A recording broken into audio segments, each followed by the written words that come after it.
But let's get back into the, says Malcolm, coughing. Excuse me. The wild beyond the Witchlight. So, let's get you back into the land of Yon, which is where we were last time. Let me just check one thing. Yep. And so last time you'd met with the Corrids on top of Lockberry Hinge. And they said that the people over at the Briganock mine were working for Endleyn Moongrave, who's the resident, you assume, hag here living up at Motherhorn. So the Corrids, they also taught you a little dance, which can be used to manipulate their hair, whether it's detached hair from them. And you can see from their hair that it's very thick and strong, and just by looking at them you can tell they take great pride in them. And if you don't know, or can't remember what a Corrid looks like, this is what a Corrid looks like. And so you did a bit of a dance with them, and I don't know, what do you guys want to do? They talked about Briganock Mine and how they're working for Endleyn Moongrave, and how there's also Fey beacons up here, which you'd would like to investigate. So, mighty band of adventurers, what would you like to do? I think we discussed going to the Fey beacons before going to the mine. Yeah, this seeing this Alagarthas figure, finding out what he could tell us or what he knows. Okay. By the way, the dance they taught us that turns hair into like restraints. Should we look for some stray hair? I mean, they live here. There should be some. Well, if you'd like to, of course, you can make me an investigation check. Yeah, I'll do it. Okay. So having a look around there, paying close attention to various bits and pieces, you look and you kind of assume that since they take great pride in their hair, it's quite difficult to find, stray pieces. So no stray pieces are found. Okay. Well, we'll keep an eye out for some on our journey, I guess. Okay. What time of day is it? It's early on in the day, I believe. Shall we head for the defense? Or do we have to do anything else here? Nothing I can think of. Okay. Well, so we'll... Since we have like a really good vantage point from here, can we just look around the area and see if we spot anything interesting that we haven't seen from down below? Sure, you can make me a general perception check if you like. Aren't we all? Let's have a look. 9, say 9, a 6, 22. Forgot an idyllics yet. Always restarting SPC. All right. Looking out, you don't notice anything that you haven't noticed before, apart from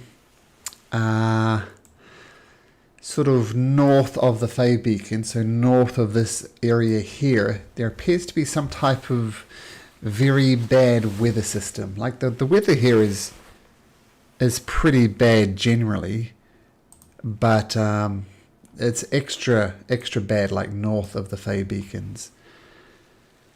And you have a closer look, like not sure whether it's getting closer or whether it's south or north, but just a very bad weather system to the north of the Fey Beacons.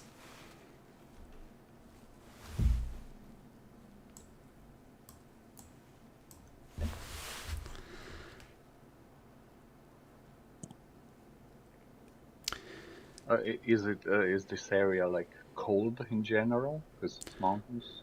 Or It's cold. Yeah. As you see, it's lots of lightning cracks around the place, thunder rolling.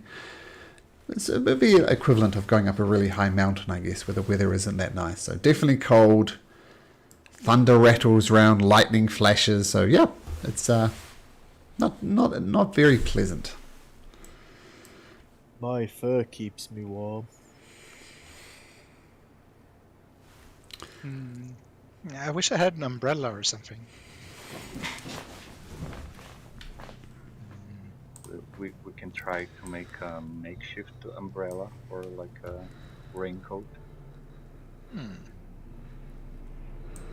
Can just anyone walk work? behind me. I'll block Oh. all the rain. Yeah, that's the best umbrella. A walking one.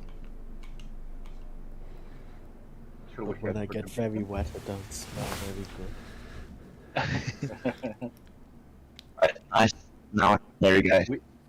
Oh. Which Matilda will enjoy, by the way. Oh yeah.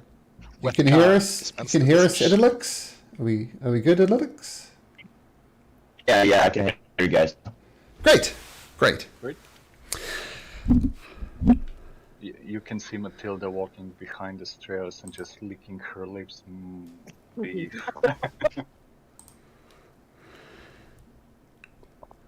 Wet beef. Don't cow produce beef?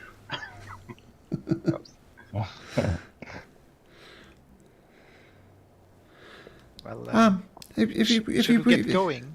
Yes, let's get going. I'd ever like to find my sister, if it's not too trouble. That's Gleam, of course. Remember, Gleam is the elf from the Witchlight Carnival without a shadow.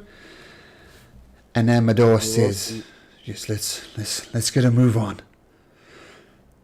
We're also looking out for that Cyclops, aren't we? With this Polynella just buzzes around Amador a little bit more, lands on Amador's shoulders, and Amador starts like stroking her. Says, "It's okay, Pollyanna. We'll avoid the Cyclops if we can." Okay, shall we head down Lockberry Hinge, make our way to the Fey Beacons? Yeah, let's see if we can find this Aligartas elf. You said he made a deal with Endleyn and is searching for a way home. Yes. Well, let's go find him, have a talk to him, and we'll go from there. So with that, Polynella, Amador, and Gleam start making their trek down Lockberry Hinge. The cart that performed a play from you last time is not there, but you do make your way around the lake at the bottom, and you come across. Let me just go. You come across there's this little goblin child, just a little goblin child. And she's flying a kite kind of across here out into the open lake. Just a kite. It's a big kite. It's got 5 bright blue bows on it, and it's got quite a long tail on it. And she's sitting there kind of glum, putting her legs over the side. And the kite seems to be taunting her in some way. The kite is saying things like, "You're gonna grow old, your childhood is gonna end soon, you're gonna get old and wrinkly and old and miserable, you're gonna walk around with a stoop in your back, your old grey hairs, you're gonna be blind, you're gonna be deaf." And these constant taunts, one after the other, down onto this goblin girl, who still holds onto the kite as it blows around in the wind. Has anyone got a knife? I probably do. What do you want to do with it? Cut the kite so it flies off in the wind. You want to throw the dagger at it? I have a small knife. I have an actual dagger, but not sure if that's a good idea to throw it. You could hit the goblin. No, just cut the cord that she's holding. Or he. Oh, Hello, well, Miss. ask her first. Maybe she's enjoying this. You know what Matilda's like. That's true, Matilda. Do you want to go find out? um, this is a kind of I don't actually speak Goblin.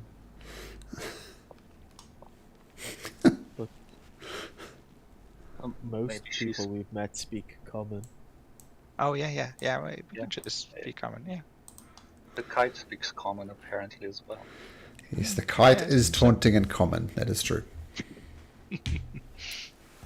Hi. Are you okay?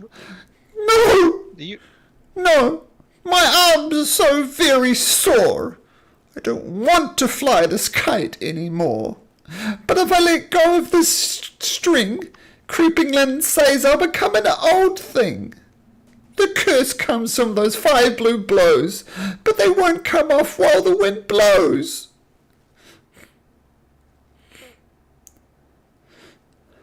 So, if we cut the cord, you've technically not let go. That's true. Oh, if you want to try, I'm so tired. My arms are very sore. If you want to try and cut it, please. I'll pass Oh. the dagger to Or should- Idolux. Should we just pull? We just pull the kite in and remove the bows.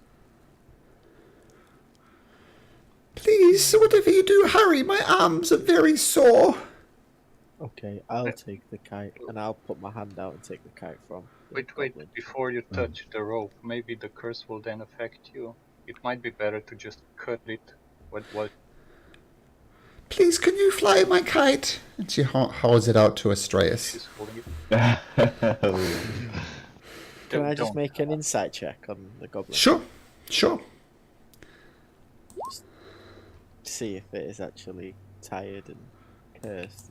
Oh, well, she looks exhausted. Her arms, like you can tell the way she moves her arms, it's very stiff. She's been holding it for a long time. And she is desperate to let go of this kite. And it's And then she thinks about it. She thinks, no. I'm going to hold on to this because Creeping Lynn says I'll be old if I let go of this string.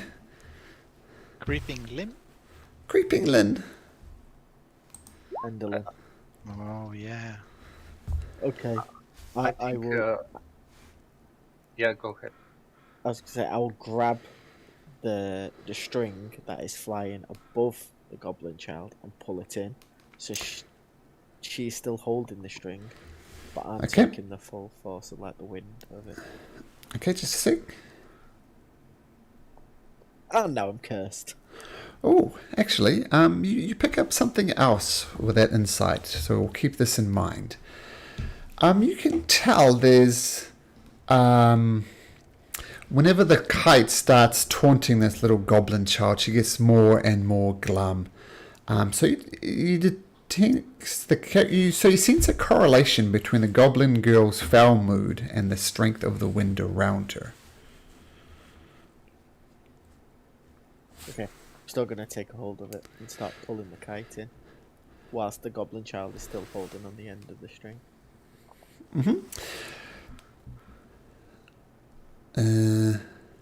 I'll pass him the dagger if he wants to cut the rope. Okay, so Astraeus, you're just going to grab hold of the rope and start trying to haul the kite in. Yeah. Yes. Okay, make me a strength check. Can I give him inspiration before that? You can. Can I You got this, assist? Astraeus.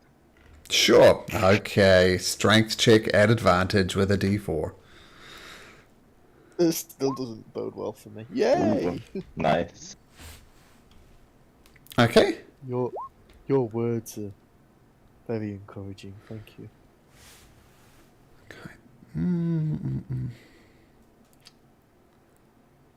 Actually, did you spend the bardic inspiration?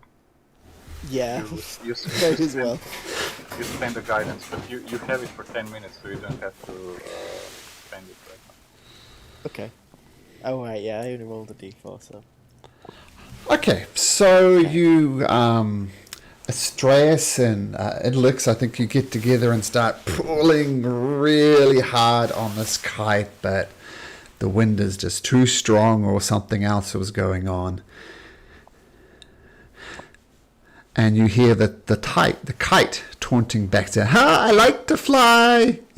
You'll have to pull harder than that. I love the sky. I love to fly. Weaklings, weaklings.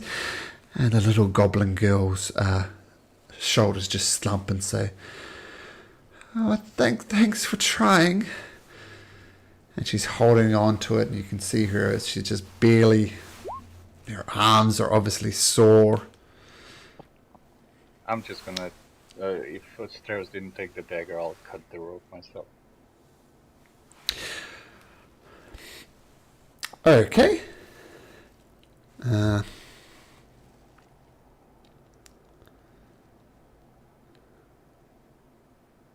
Okay, you get in your knife and you start, yes, you're cutting and you cut and you cut and you cut, and the string doesn't break. Oh. Okay. I fix this. Matilda is going to get on her broom and cast fly on herself, Okay.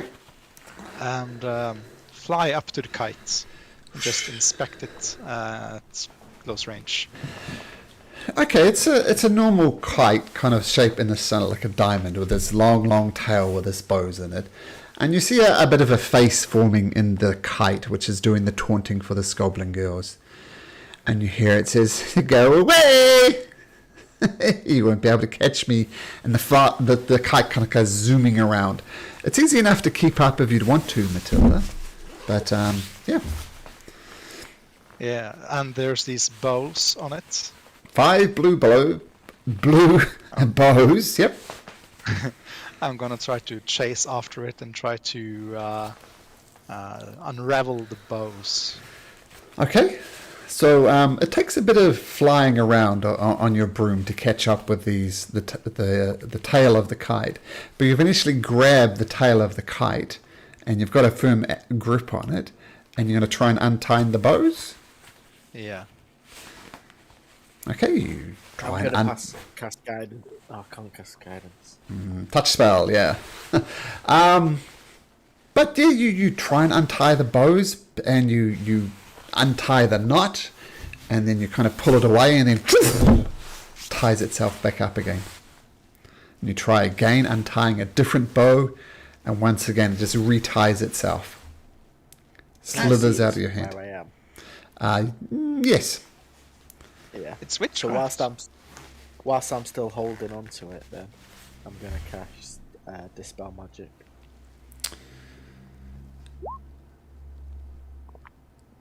Okay. Roll me a d20 and add your spell casting modifier, which I think will be wisdom.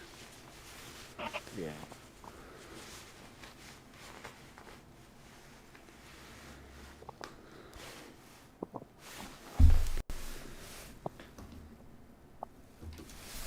Modifier +5. Whoa. 11 +5. Can he use the inspiration for this roll? If he wants to. Yeah. What's the 1d8. die? 1d8. 11 +5 +5. 21. 21, okay.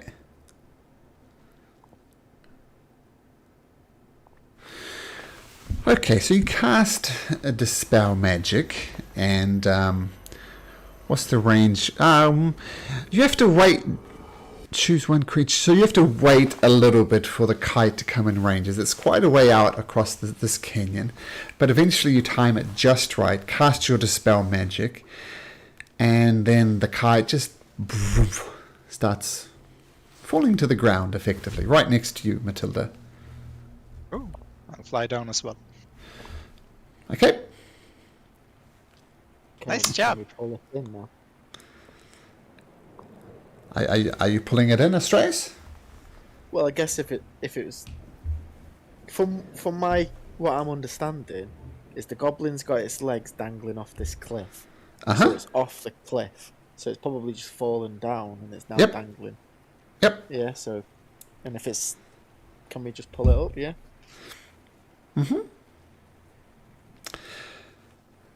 Okay, so you pull it up. It's kind of without. It's just dangling off the cliff. You pull it up, and the kite is there, and you kind of pull up the tail as well, and it's there as well.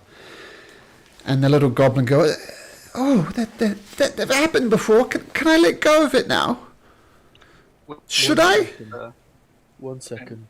Maybe it's not safe yet. Yeah, because even if the kite's not flying, the condition was that you can't let go of the rope. I'll inspect it. Okay. I'm gonna stand on the kite right now, so if it does wake up or something, it doesn't fly off. Okay. Can I try to cut the rope now? See if it's still as strong as it was earlier. Sure. Whereabouts are you cutting it? Like the kite end or the goblin end? I'll cut it so that there's like maybe 30-40 centimeters left in the goblin's hand. Don't you want the bows left with the child? Don't we need to separate the bows from the kite? I mean, the condition was that she can't let go of the rope. I thought if I tied it around her hand, she would never let it go. That's true. Okay. That was my plan. Like when I cut it, I'll like wrap it 3-4 times around her hand, and then tie a knot so she never lets go of the rope. I guess she'll have to wear it like this for the rest of her life, I guess, unless she gets tired of it. Could I also inspect the kite to see if the magic is ended truly? Well, Matilda did see a face in the kite. You don't see a face in the kite anymore, and the taunting's definitely stopped. It seems safe, I guess. It doesn't have a stupid face on it anymore.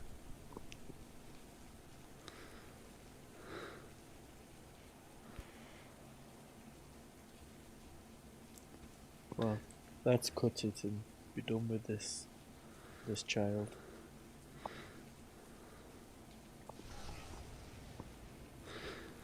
Please, if you could cut the rope, please try. I mean, I already did some of it. The rope doesn't cut. Ooh. Astraeus, Can make me a dexterity saving throw, please. as the wind picks up. 1 second.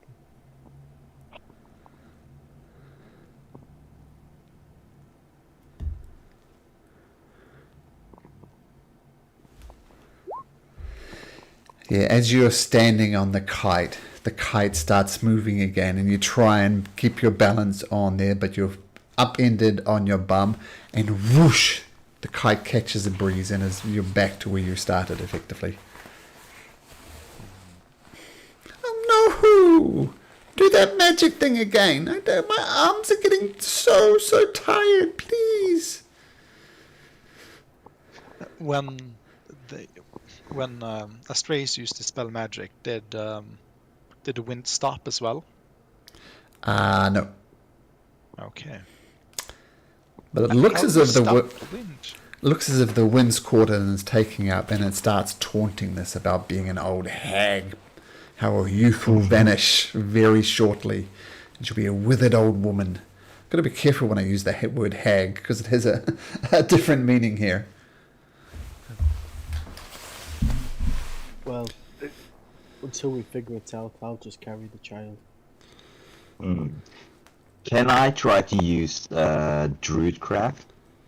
Sure. to prospect the weather for like in this location for the next 24 hours to like try to see if there's some spots like where the wind will be calmer. Sure, so you use Druidcraft to get a reading on the weather, and it's going to be like this for a long time. At least 24 hours, maybe beyond. The lightning fuck. won't abate, the thunder won't abate, the strong winds won't abate anytime soon. Okay, yeah. So waiting out the wind, I guess, isn't a option. And the kite continues to taunt this little girl, and she's starting to cry. I don't like this. The kite's so mean. My arms are so sore. And she's speaking common, by the way, if that wasn't obvious before. She's speaking common. Okay. Please, my arms. Do something. I will dispel magic again, but we need to figure out what we need to do. Okay. Is there anything on the ground that we can tie the rope to take the burden of the like force that's pulling on it, so the girl doesn't have to actually hold it, or at least it doesn't strain her arms? I'll say with all four of you working together, in addition to your companions as well, you do manage to wind the rope around like a rocky outcropping, and it takes the slack off this little girl's arms, but the kite continues to taunt her. But well, at least that makes my arms a little less sore. Can I let go now? Should I let go? It looks. Since you're a cleric, do you have anything that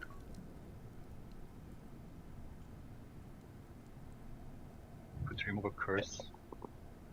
And well, I do think I have it available, but I didn't pick it into my spellbook just yet. Oh no! I Okay, guess. Goblin Child. Wait 8 hours and we will be back. Yeah. 8 hours! Oh, It's morning.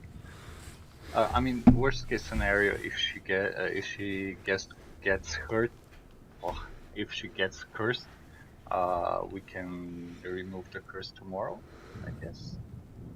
But let's try to figure this out regardless.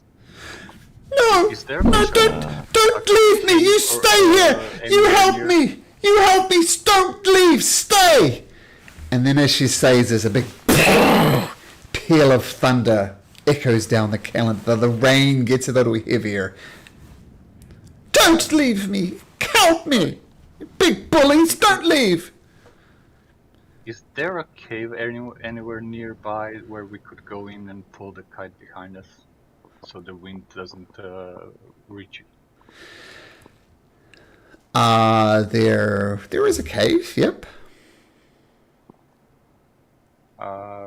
I'll ask the others, shall we go in there? Try to get the kite out of the wind, away from the wind? Sure.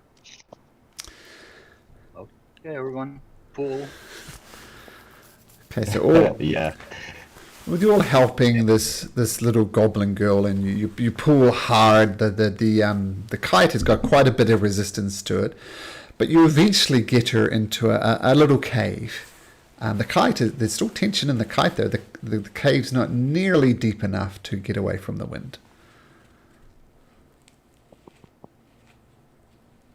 Perhaps if we pull it in all the way. Yeah, exactly. We'll try to pull it in so the kite gets in with us into the cave. Okay, you pull on the string, and 6 of you, I guess, or pulling on the cord. Eventually, the kite comes into the cave with you as well. Doesn't stop flying, continues to taunt the girl, but cursing her with old age, and she'll be a hag, and her youth will be lost. And the girl is just starting to lose it. She's bawling, she's crying. It's kind of one of that crying, but it's more like screaming. And hailstone starts pelting the outside of it, and thunder seems to be never ending outside. The game is momentarily illuminated by flashes of lightning. Matilda, do you have a plan of ending this if I dispel the magic again?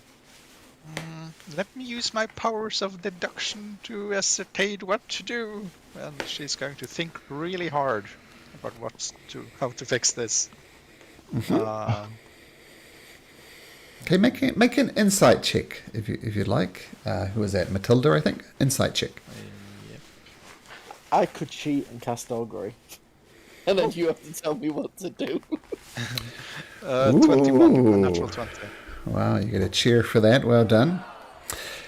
So, you sense a correlation between her foul mood, the little goblin girl, and the strength of the wind around her. Which is, when she started screaming and cursing and yelling and demanding that you help her, that's when the weather got extra bad. We have to cheer her up. Yeah, If say if to she's Kuhn, happy. bring on your jokes, the best jokes you ever know.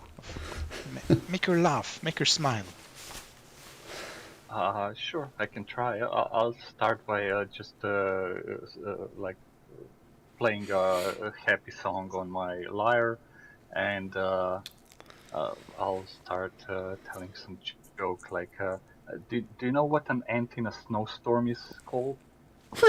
Shiver me timbers. Make me a persuasion check, please.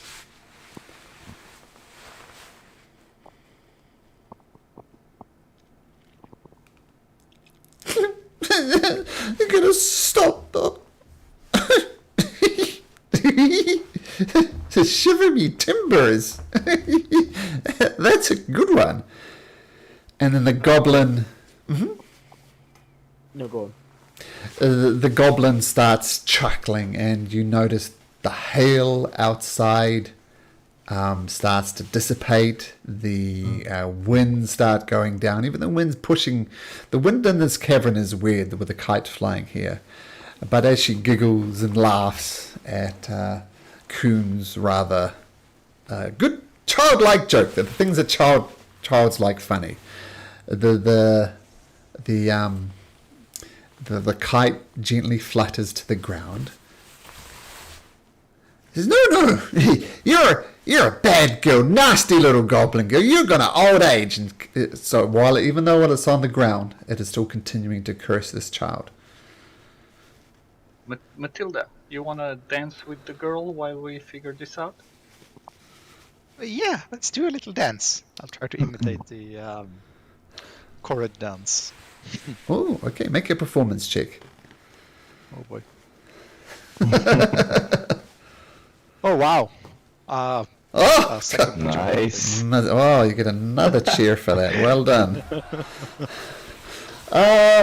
Yeah, the girl, buoyed by Kuhn's rather excellent. What are these rolls, guys? My goodness. Yeah, starts dancing with Matilda, doing a little jig, and doing the dance of the Correds. And while Matilda is seemingly distracting the little girls, what does Kuhn, Astraeus, and Idilix do? Elix would. What? Kill the kite. Oh, yeah. I guess we could do that. I'm gonna shout or say to the others while I'm dancing, untie the blue bows! Woo. Okay. I will try and tie a blue bow. Okay, it takes you a simple action to untie the blue bow, and the blue bow comes off. I'm gonna stuff it into like a pocket. Okay. And you remove the other 4 bows, I assume? I guess we'll just keep going and removing the bows. So one by one, the bows come off. Now it's a bowless kite. Okay, and Is I'm it- gonna move away from the kite with all the bows in my pocket. Okay. Is the kite still taunting the girl? Yes. Hmm. Can I let go now? It looks. Can I let go, please? Can you try to burn the bows? We can make a fire and Yeah, destroy the bows. he said that the curse comes from the 5 blue bows, but they won't come off while the wind blows. We've got them off. The curse is off, so she can let go. Well, the blue bows still exist. Maybe it doesn't matter if they're on the kite or not. Maybe we should throw them in a fire and destroy them. Yeah. Guess we should try to destroy them somehow. Can any of you guys make any fire while we're in this cave? I mean, in a normal way with a flint and some wood. Not Yeah, by yeah. magic. I have a tinderbox and a torch. Yeah, but I guess we have to gather some wood in that Well- case. If he has a torch, then we can just use the torch. Yeah, that's true. Could I have one of the bows? I'd like to try to cast Sacred Flame on them to see if that does Yeah. anything to the bows. I'll hand one of the bows over. Okay, so you're going to Sacred Flame one of the bows. Yeah, I'll just like to see what effect it has on it. Okay, so you cast Sacred Flame and the bow burns up. There's no more. Oh. Okay. Have Yeah, I'm the gonna first ask for one, the other ones. Yeah, I'll cast Sacred Flame on them one at a time. Okay, so repeatedly casting Sacred Flame. Yeah, that's it. All the bows are gone. Oh, nice. Nice. And I'll just Uh, to Matilda. You can tell her to let go, I think. Ooh. I Yeah, think you maybe. can probably let go now. I think we fixed it. I'm not going to age. I don't think so. We untied the blue bows and the wind is no longer blowing. You should be fine. Give him a big smile. They should be fine. And she goes, ah! Poof. Let goes of the string. Nothing happens. Oh, nice. Oh, thank you. I thought I was going to be out here forever. I thank you so much. That was scary. No problem. Are you hungry, thirsty? Yeah. I'll offer her one of my rations and like the water skin for drink, I guess. She greedily gobbles up both of them and says, "That creeping Lynn, she's a meanie. Don't like her." Good, did it you looks- give her? How did she give it this guy? How did she what? Kuhn would ask how she met Lynn, this creepy Lynn. I live in... My parents and I live in Motherhorn. Their names are Specklenose and Zolt. And you are also meanies. You don't even ask me my name. What is your name? My name is Fenia. And my name is Hoof. Well, nice to meet you. Oh, nice to meet you too. So thank you for helping me. But all I did, I liked one of these powdered wigs that she has up there, so I put it on and pranced around with it. And the big meanie thought I was stealing it. I wasn't stealing it. I was just borrowing it. And she agreed not to punish me as long as I flew her kite. But now I wasn't able to let go of the damn thing. She's such a meanie, always twisting words. Don't like her. We don't like her either, so It's She's- okay, we're trying to get rid of the hags. I don't know how you could do that. She controls everything around here. She's a big meanie, though. And, yeah, I mean, everybody goes up there trying to impress her with plays. Like, everybody tries to make the most gruesome, stupid plays, like people's with their heads cut off and people with their guts spilled out on the stage. That's the type of thing she likes. Big meanie. Idris is gonna poke at him and like ask her if she has any to ask her if she has any magical powers, since she like her mood that weather around her with. Yeah. I don't know. Seems the anger. I mean, when you calm me down, the weather stopped being so nasty. I don't know how I did that though.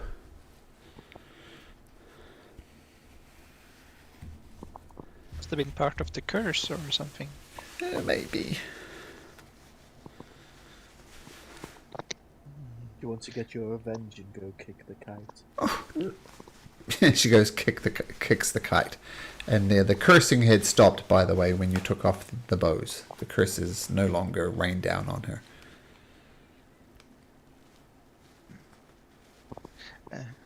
Well, we might be going to see this Endleyn and have some words with her, but stern words. Is there anything you might know about her castle, this Motherhorn? Anything we should avoid or look out for? Well, I mean, no. I mean, I just kind of hung out underneath the stage. There's a little underneath area of the stage, which is where the costumes were, which is where all the trouble began. But if you want to please her, put on a gruesome play. The more miserable, the more heartache, the more despair, the happier. Well, happy is not the right word, and the more she will be pleased. But I don't want to go back there. I'm going to stay here. And you look around the little cave that you're in. And there's lots of moss in here, lots of lizards in here. Well, if you guys do something with Creepy Lynn, I'll wait. I'll just stay here and I'll just eat this moss and lizards. I can survive here for a long time. What about your parents? Well, They will be very worried. I don't want to go there as long as Creeping Lynn is there. She might be upset that I'm no longer flying her kite. I'll just stay here. I'll be fine.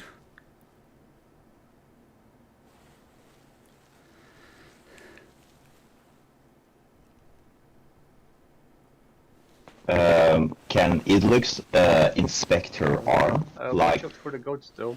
They'll... Yes, Idlix, you can inspect her arm, but that will be a medicine check. Yeah, I'm fine with that. Yep, so medicine check. See the state of her arms. Yeah, her arms are very obviously tired, and she's kind of rubbing them, and she's moving her fingers and stuff. So they look sore, but given a day or so rest, they should be fine. Okay, did you see my roll or whatever? Yeah, 15. Oh, yeah, I didn't see my own roll. Alright. Yeah, as a 15, yeah. Okay. With a 15, yeah, so she's gonna recover short time or She's going to what, sorry? recover? Oh, yeah, she's going to recover. Yeah, her arms are sore, but given a day's rest, she should be fine. Okay, cool. So yeah, I'll just stay in the cave. I mean, Creeping Lynn is a big meanie, and she might hurt me even more if she knows I'm no longer flying her kite. Well, stay safe then. Okay, thank you. And she grabs a lizard next to her and slurps it down. We rested on Lockberry Henge, didn't we? You did, yeah. So you're all I forgot effectively when I long. started this to do my Cosmic Omen. Oh, sure. Yep. You can do your Cosmic Omen now. By the way, before we leave the girl, I'll give her one of the black chalks that I got in from the last hack, just so she can draw on the walls. Okay. She starts doing exactly that, and thousands of years from now, archaeologists come and inspect these cave paintings and wonder what the hell's going on.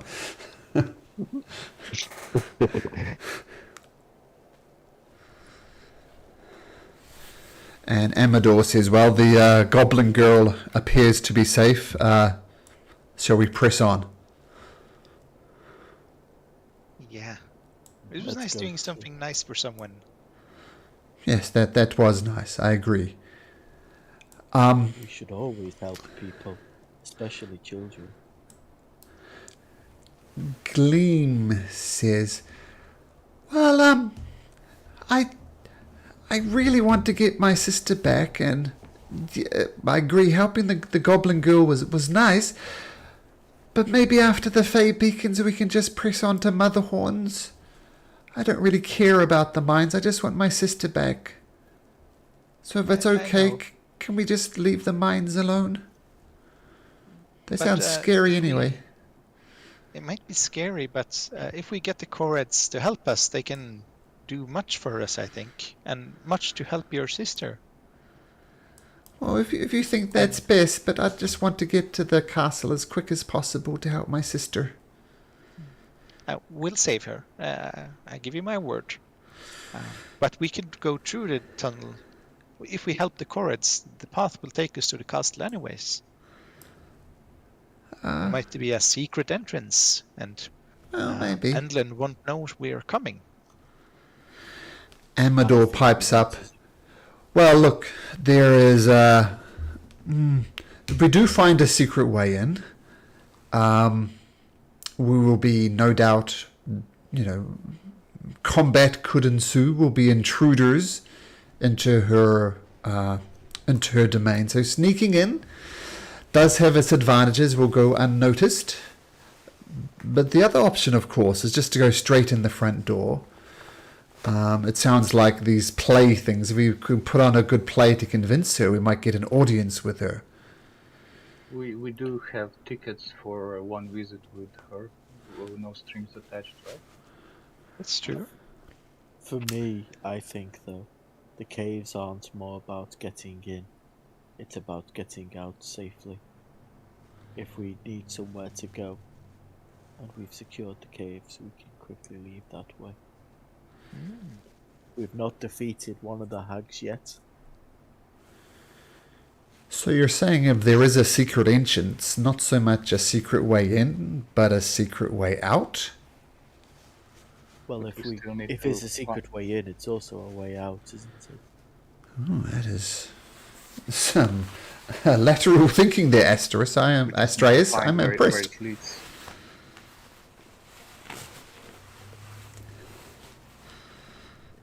So, to the beacons, and then hopefully we don't get sidetracked, and to the mines. And, You've been sidetracked by the last 20 sessions or so sidetracks. Okay. So you start making your way across to the Fey Beacons. No goblins, no weird plays, nothing like that. But you make your way across to the Fey Beacons, and what you see is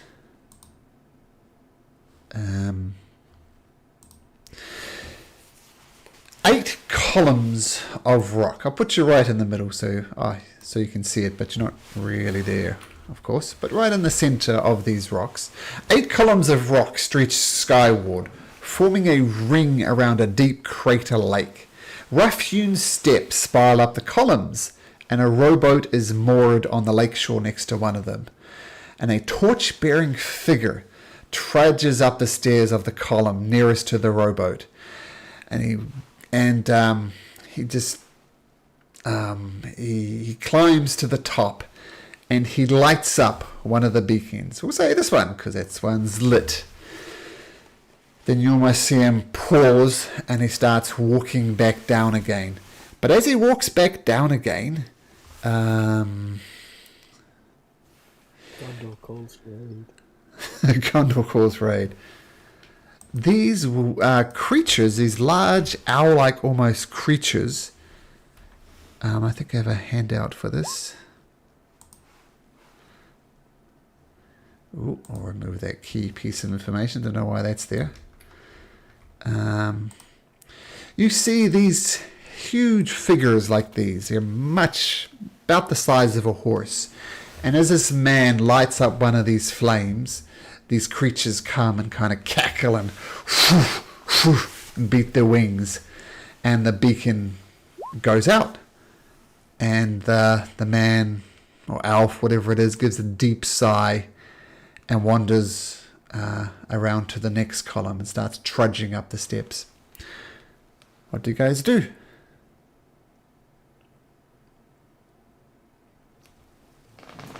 Those owl things are beautiful. Majestic.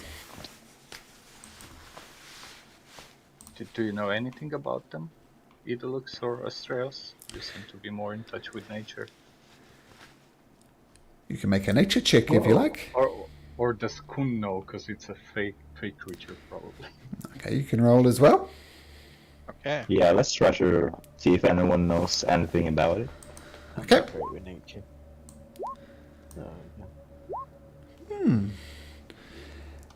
The two you asked got the lowest. Periton. So this creature is a Periton. Don't know if you guys noticed, but on D&D Beyond there's pronunciations for many of the creatures. And do you know who does the voices for the names of the creatures? No. All the Critical Role people. Like I wasn't sure how to pronounce Periton, so I clicked on it. Periton.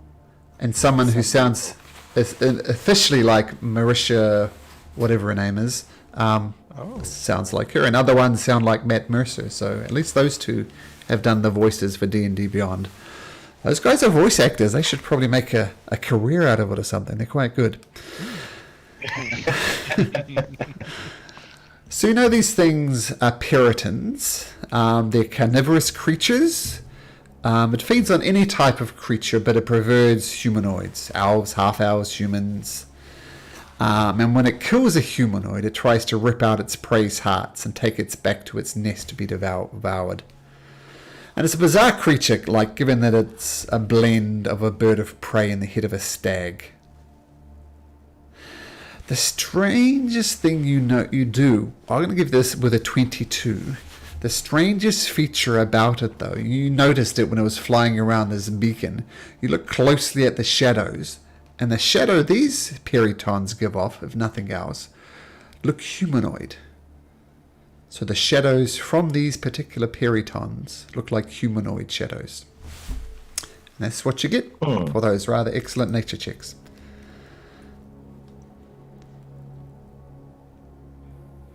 So Maybe they're cursed.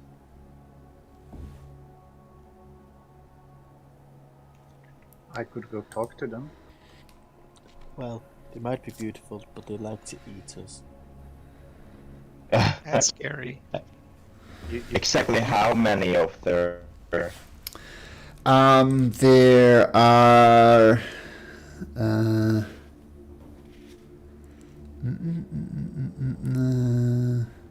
8. Oh. Maybe we could. One for each column.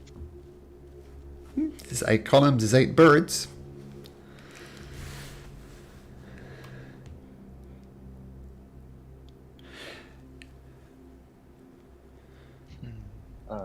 Maybe stay hidden, and I'll go see if they're willing to talk. And if they're not, well, I guess I'll figure it out then. With your 22 nature, would you know if they speak like any humanoid language or?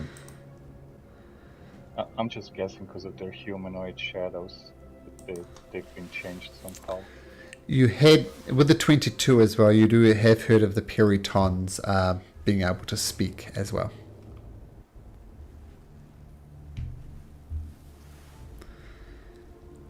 We'll make the stars guide you. I'll put my hand on his shoulders. If the others are okay, thank you. I hope they will. And yeah, I'll go over to. I guess I'll just proceed a little further towards the lake so the birds can see me, and I'll shout towards them. Greetings, creatures.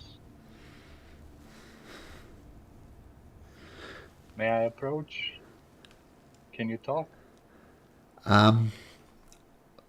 There's several perched on each of these columns, and one flies down and goes just a little bit beyond you, stops and kind of hovers and beats its big wings, and it's enough to just kind of put you on your butt. And then the creature goes and flies back up.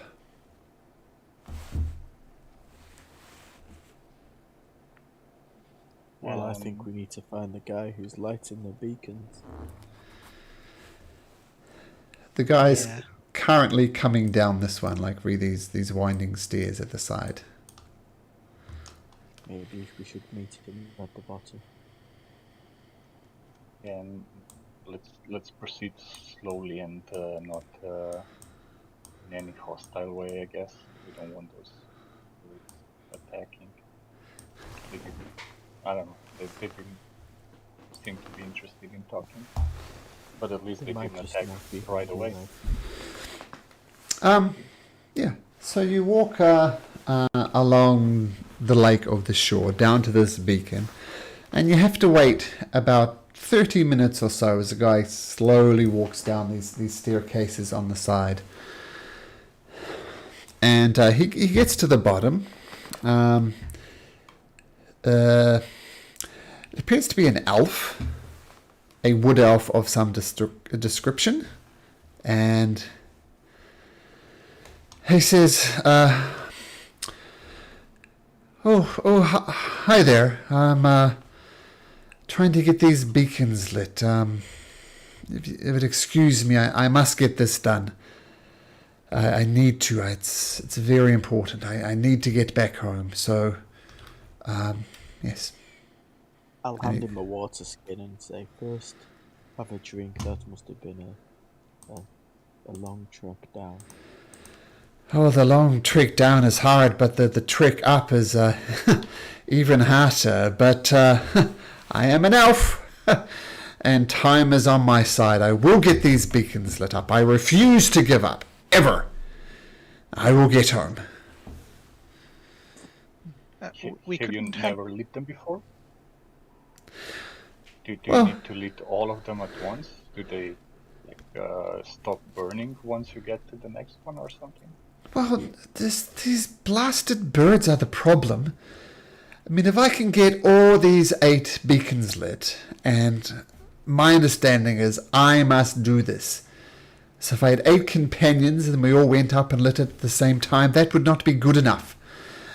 But, as I said, I can do this. I will get back home. And if I light all of these up at the same time, this lake turns into a portal and can take me to wherever I wish to go. At the best of time, it's an arduous task. It would take me, I can get up and down in about an hour. So if I work hard uninterrupted, he says, glaring up at the birds, I can get these 8 beacons lit up, and I can, I will get back home to my home in the misty forest. And I must get back to my home as well, because the elves there will likely perish, because there's a green dragon there that must be slain or driven off. And I shall deal with this dragon before it visits great harm on this forest or my people. That, my friends, is what a prince is expected to do. And I long... I am a prince, and I long to get back to my misty forest. I mean, no other wood compares to it in beauty and serenity. But I am strong. One day I will be king. If I could get these blasted beacons lit and these terrible, terrible birds to stop pestering me. Did we see the birds actually putting out the fire? Yeah, when he started descending after about 10 minutes, well, almost halfway down, the birds came and beat their wings and put out the flame. But the birds will tire before I will. I have endurance and I have time on my side. I think they'll get bored eventually. They haven't done so for several days, but I am determined. I will get this done. Why do the birds do this? Are they just bored, or do they have orders from Moongrave herself, or some other reason? Well, the Peritons were once a troop of... one sec. Well, let me back up a step. Let me explain my predicament first, then I can explain the bird's predicament. I spent several years, as did my kin, to try and fend off this green dragon, threatening the prosperity of my kingdom. Now, I caught the eye of Endleyn Moongrave, who visited him on my homeworld of Turiel. Now, the hag showed me a future in which the dragon, in which he defeated the dragon, but I lost my life in the process. Now, for my kingdom, for my people, for the Misty Woods itself, but that would be a small price to pay. But she also showed me an alternative version in which the dragon was defeated and Algareth and I would survive. And she would share the details of these visions for me, but only if I spent a year with her in the Feywild. Of course, I took this deal. I am an elf. A year is no small price to pay. But the year seemed to drag on and on and on. Time seems a little bit odd here. And Endleyn said, according to Endleyn, the only way to get home and be safely is only in the light of the 8 beacons. So she showed me a way to get home, showed me a vision in which I would survive and defeat this green dragon. All I had to do was light these 8 beacons at the same time. But these birds have cursed me and fooled me at every step. Seems Endleyn knew exactly what she's doing and knew exactly what these birds are doing. But what Endleyn doesn't know is I'm an elf. I'm determined. I will do this for years. The birds will die before me. I will get these beacons lit. But they will have children, and the children will keep putting out the flames. Then I will outlive their children as well. They will have children. Their will break before mine. What do these Peritons actually want? Do you know? Is it Well, just your torment? The Peritons, I know that they were once a troop of great actors called the Greyhawk Mummers. I'll put that in chat. Great troop called the Greyhawk Mummers. And because they are famous pantomimes, Endleyn invited them to Motherhorn to perform their pantomimes. And while their popularity made them haughty and difficult to control, Endleyn locked them up. She tired of their pantomime performances. But when they begged her to set her free, the hag honoured the request, said, "Free, go, fly away, be free." And she released them in the wild, but only after she turned them into these Peritons. Now the transformation deprived them of their speech, yet they retained their theatrical behaviour. And this strikes you as odd from your nature checks before. Like you remember, the peritons can talk, but these ones can't talk. You heard a laugh when you tried to talk to them, but it definitely wasn't words. They sound like that ostrich we met at the carnival. Oh yeah. Rest in peace, little ostrich. Maybe we could put on a show. I could make you, since you have, And a little beacon. that's a good idea. I could make you fly, since you can't fly yourself. How long does this flying spell last? 10 minutes. Oh, I need to light all 8 beacons, and I'm pretty sure I can't get around the entire circumference in 8 hours. And 10 minutes. Regardless, as soon as I light the first one, the birds are going to put it out. And then I light the second one, the birds will put it out. I don't think I can light all 8 before they at least put out one. No, let's see. I could make Qn fly, and if you want to speak to the peritons more easily up in the air, I can help you out. Might be dangerous though.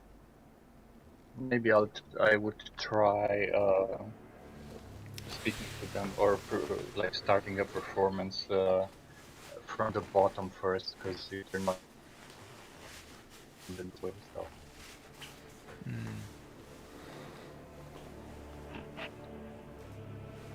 Even can do there, but still 10 minutes won't be enough.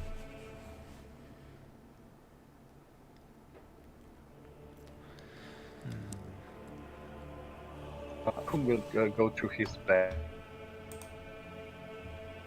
Yep. That he maybe performed in, like refresh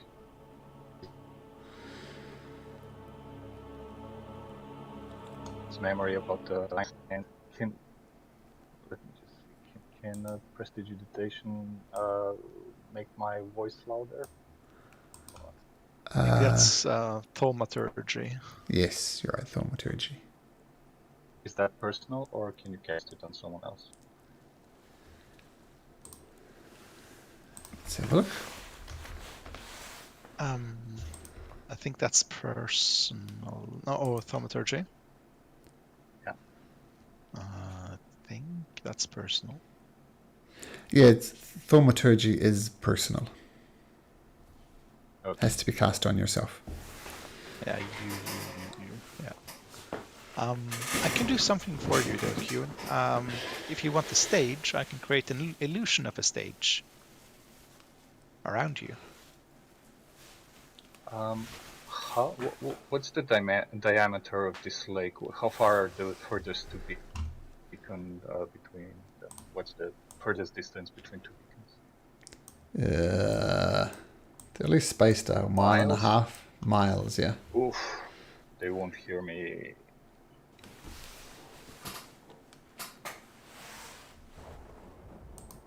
They won't all hear me at the same time.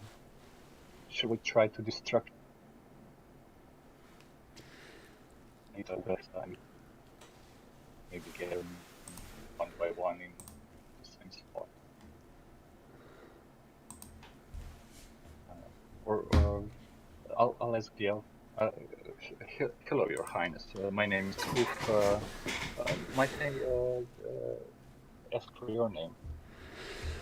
Of course. Decorum has robbed me of my common manners. I apologize. My name is Prince Algarthus. Alagarthus. Yeah. I thought it was him, yeah.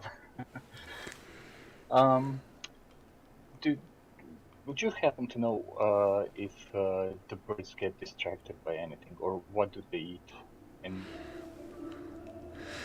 Well, they've eaten some creatures they can find around here. I've seen them eating goats, other large gamey type animals.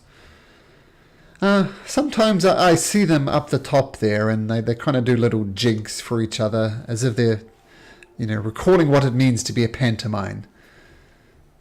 So at the very least, I can tell you they're theatre buffs.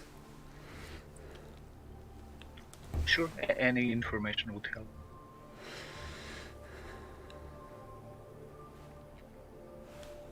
Well, I've told you all you know. They used to be pantomime people, fans of the theatre, which is probably what brought them here in the first place. If only they could have kept on entertaining Endleyn Moongrave. And with this, Amador says, look, this is, you understand what's going on here, right? These birds failed to perform the play adequately for Endleyn, and now they have been cursed to be birds. So once we get into Motherhorn, extreme caution will be required. It just seems I could solve this problem as well by dispelling the magic. Dispelling which magic? On the birds, turning them back.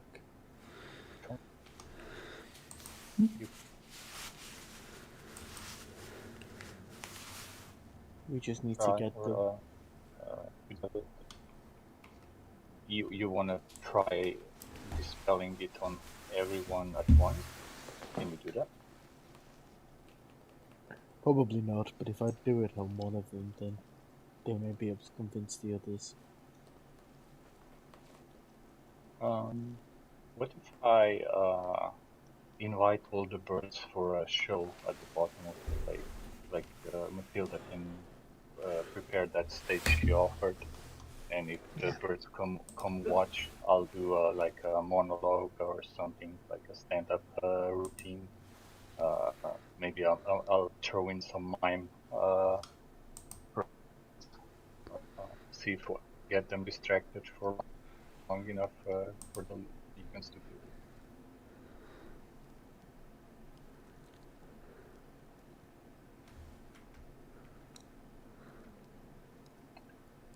Can you wait down here? And I'll climb one of the beacons and see if I can get one of the birds to attend a show, and if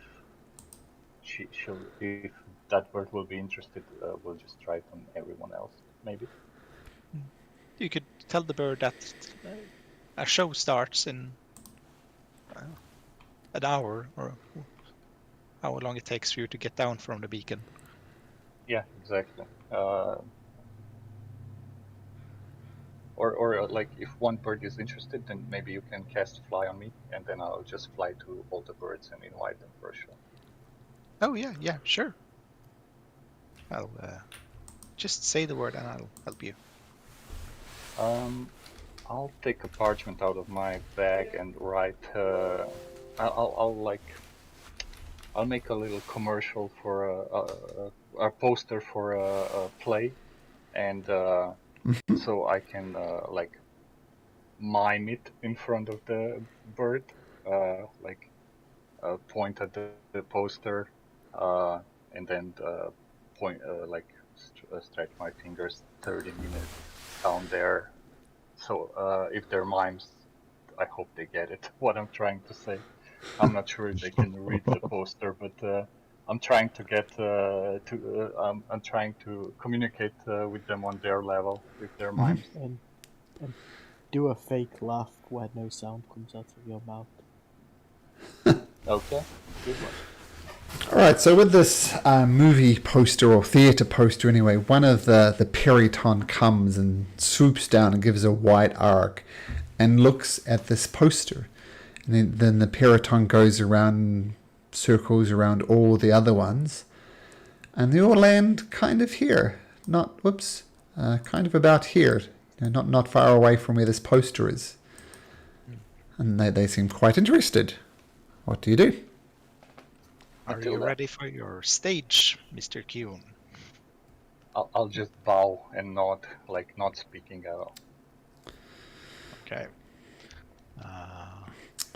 So One of the Peritons comes over to Astraeus and kind of gently nudges it with its muzzle, I guess, trying to push it over to where Kuhn is. What, so he wants me to go over to where Kuhn is? Uh-huh. I'll move towards Kuhn. Same thing is repeated with Matilda, Kuhn, Gleam, and Amador. By the way, I will cast message on everyone. Oh, it only lasts 1 round now. There's no point then. I was trying to just whisper to them if necessary. I'll tell them if they can play any instruments that they can like play a song, and I'll dance and act and everything. If I can't speak, it'll be a bit more difficult, but I'll Okay. try to act out a play, just mime it, like Okay. Romeo and Juliet with mimes. I could create some moving automatons on this stage for you as a part of the stage. Sure, or decorations or something, anything. What That's kind the of only thing that... Sorry. what kind of play do you want to play?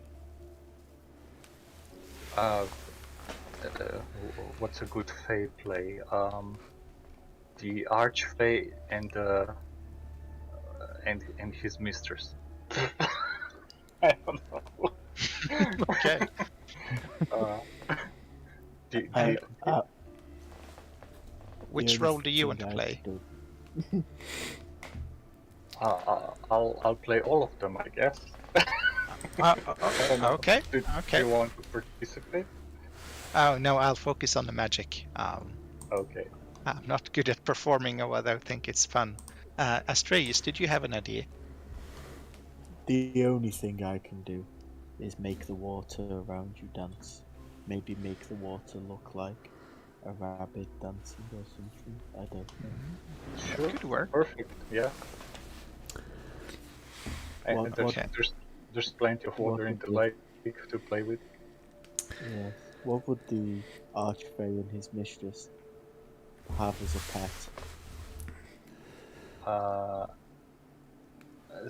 Some feline creature. Yeah, something Oh. feline, but not like a cat or make a the beast like was the little displacer beast that was.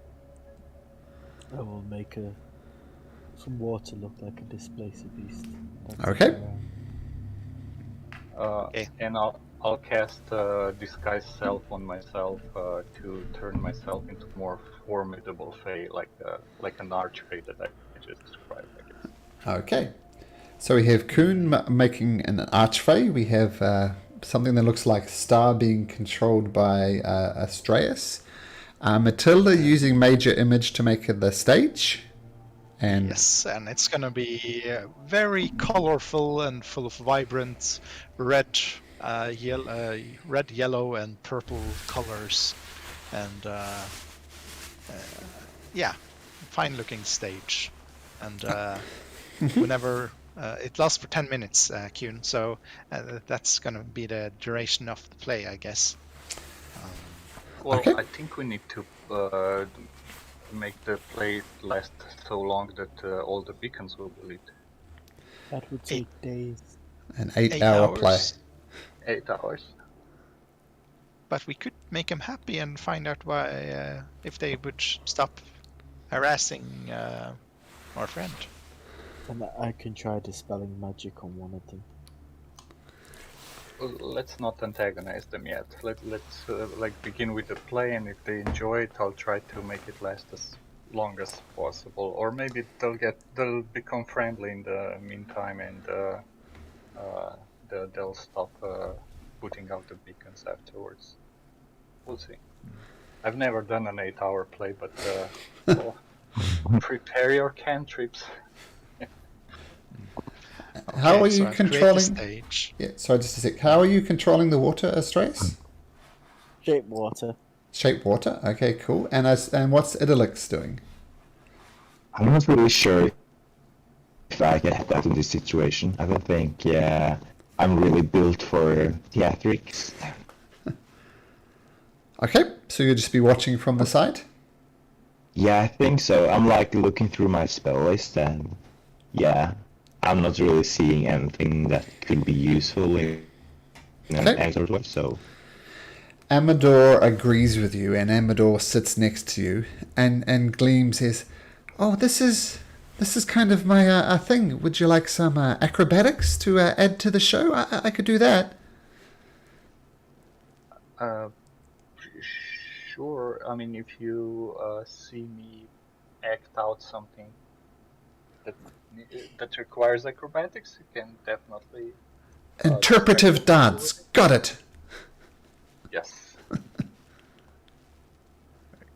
I guess I'll. We'll all together start acting out a play that none of the others probably has even seen before. Then I have to do it as a mime instead of speaking. So, I'll also be using prestidigitation in the during the play just for like sparks and sounds and smells or something, just to emphasize Nice. the play. okay, so Matilda, you get the animated stage up with, explain the stage for us, Matilda. Well, it's well, at least the colors are vibrant. It has a large entrance and a curtain that can be pulled up, and I'll also be using malleable illusions to interact with the stage and cause it to change based on what's Nice. happening in the story. So lights will dim, things will change, the curtains will turn into ghosts if needed, or strange creatures, or the shadow of the spacer beast will arrive, like if it's related to the pantomime story that Kuhn is making. Okay. Fantastic. Love it. And Astraeus, you'll be using control water to move the displacer beast as Gleam does her interpretive dance. Yeah, Yeah. I guess if the next scene calls for something different, I'll change the water to look like something different, just to Okay. add to the. Okay, so as needed, the thing will dance. Okay, so the Puritans are fascinated by this, and you see them all sitting in there. Well, let's see how rapt they are. Your minds actually all go back to the Witchlight Carnival, and you remember an old friend that you met and Hope. Who remembers this guy? Yeah. And what was he good at, if you remember? How did you meet him? A mime. So your mind goes back to helping our Candlefoot into the mind to find his love and get his voice back. And as a result, we need to make a group performance check. So everybody's on there. I'll roll for Gleam. You can make a performance check, but thanks to your help with Candlefoot, you can make this at advantage. Can I, before we start, just give everyone bardic inspiration? I can't give it to myself, but everyone else. Sure. Including Gleam? It's participating, yeah. Yes, I she is. Give inspiration to four people. Okay. So, yep, with that in mind, well, let's do, I'll tell you what Gleam gets. Gleam gets a 15. Fitting for Astraeus, a 10. Yeah, so, You can add 1d8 with the inspiration. oh! So we've got a 14, a Gleam rolled a 15, Matilda 1. That's the 1d8. Oh, that's the 1d8. Oh! So 13 plus 1, so 14. Okay, I thought it was sorry. Oh. That looked like a natural one. I think you fooled Astraeus as well. And Yeah. Astraeus got a 17, right? Yeah. 10 Astraeus got a 14. What? I got 10. Oh, so I said advantage. So advantage, yes. Sorry, I take it back. Yes, so you got 17. Gleam doesn't get advantage, but she gets 15. Kuhn, wow, fantastic. And Matilda, what was your performance? Total of 14. Total of 14, actually. I'll just bring up it on. 32. 32 is ridiculous. I don't think I've ever seen a higher roll, to be honest with you. Need to play more higher level Dungeons. Yeah. 32 is and- impressive regardless. I never really play high level. And when you play Pathfinder, 32 is actually not that good. So let's go through it. So Astraeus doing an excellent job with the water creations is a 14. 17, sorry. Indeed. Matilda with the bardic inspiration gets to 14. Coon 32. Gleam 20. Okay, let's just have a look. So as you go about the play for at least 10 minutes, the Peritons are completely and utterly fascinated by it. They seem to love the performance from it. And you go back and think about the help that you gave Candlefoot.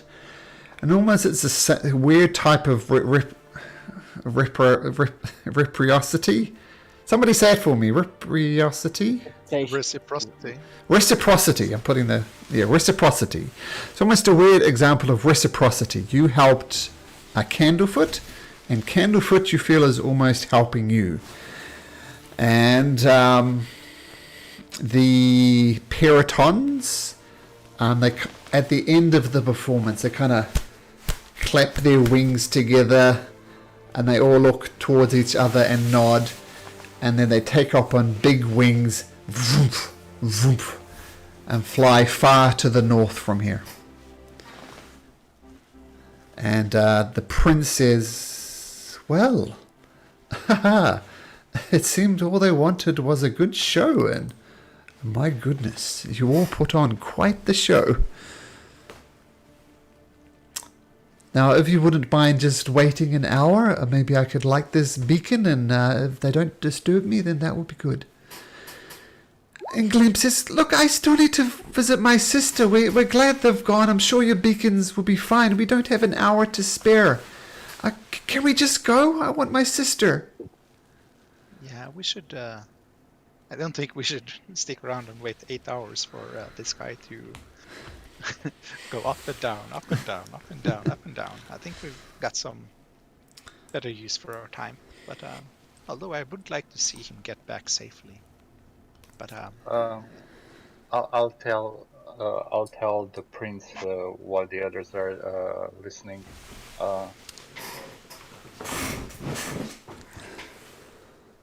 I'll send you a message in like 10 hours just to check if you made it to the other side.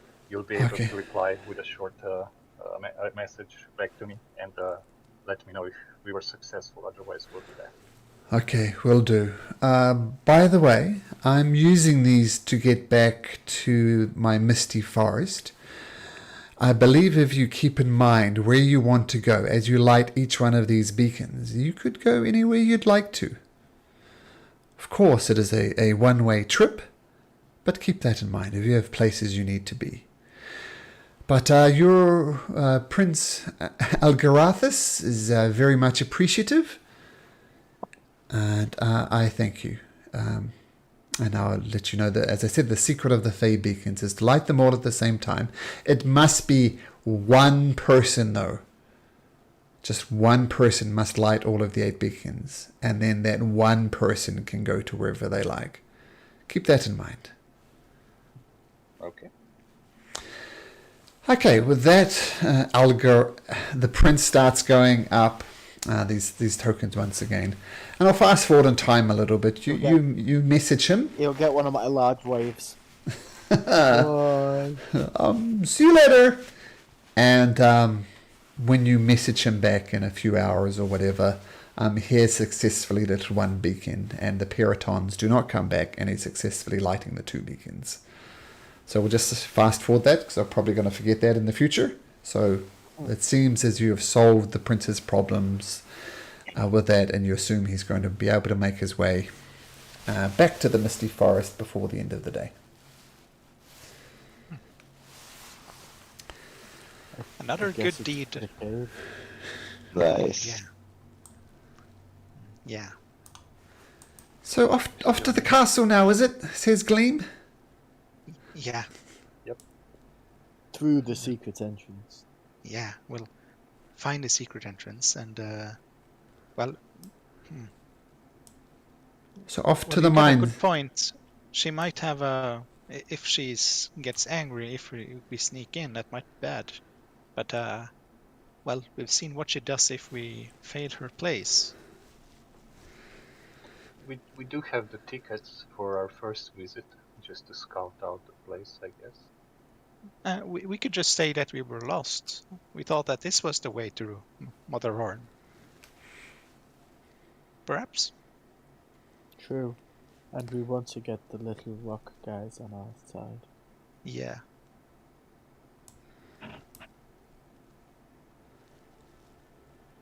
So Amador says, so off to the mine, is it? Yes.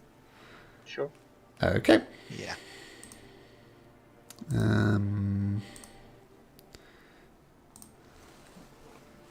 Okay, just a second. It was nice doing something good for... Well, it was good doing something nice for that time. But it was pointless. When we restore Sablina, all the bad curses will be able to go away and he would have just been able to do it anyway. That's true. Hopefully. I mean, Disciplina's still not the nicest person, just nicer than bad. He doesn't curse people though, from what we know. Yeah.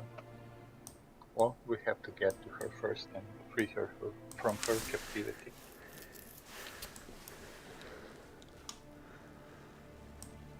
So, on to the mines. Okay. So, start trekking through the mountains again. Nothing Deja vu. deja vu, yep. And you come down a little bit of a forested area here. And I'll take you around the entire thing, even though you're not there. But this is what the mine looks like. And you approach on a path, and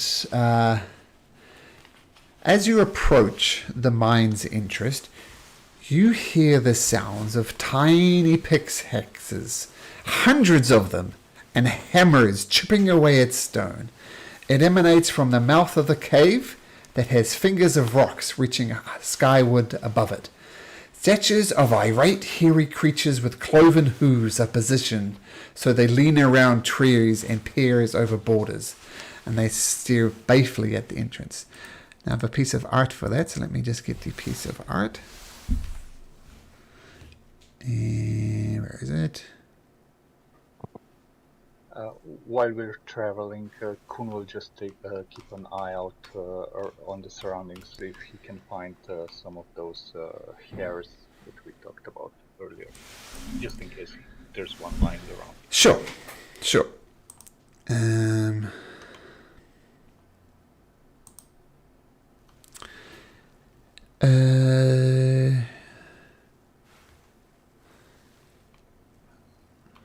Sorry, these things are always annoying to find. So I'll do it this way. Whoops. Copy. So if we have a look in uncoordinated here. We can take a 5-minute break if you want to. I'm going to take a 5-minute break in 10 minutes because I have to help my wife get on a Zoom call. So No worries. Sure. we'll do it in exactly at 11:55 my time, so 15 minutes from now. That's what the entrance looks like inside of Discord. And it's not hard to notice that these distinctly look like Corrids. You know, the preachers you met at the Hinge. Yeah, so that's what you see at the outside the Briganock mine. What do you guys do? Hello. Hello, Hel- turrets. The stone statues do not respond. Are they moving? No, they're just stone statues. Oh, They don't move. They don't do anything. Do they look like lifelike? Lifelike? They look very lifelike. Whoever carved them obviously knows how to manipulate them. And you have seen these things have an affinity with stone, but you get the impression these are just statues. They're not actual Corids. Why are they maybe all? some Corrid is trying to make an army of Corrids, and they've not used the magic yet to make them alive. Maybe that's how Corrids become alive. They get carved first.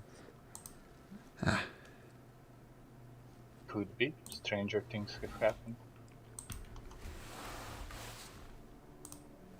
Shall we move on? Here we go. Mine? Finally found it. Okay, so you're going to enter into the mine? I mean, there's just an opening. You can wander in if you like.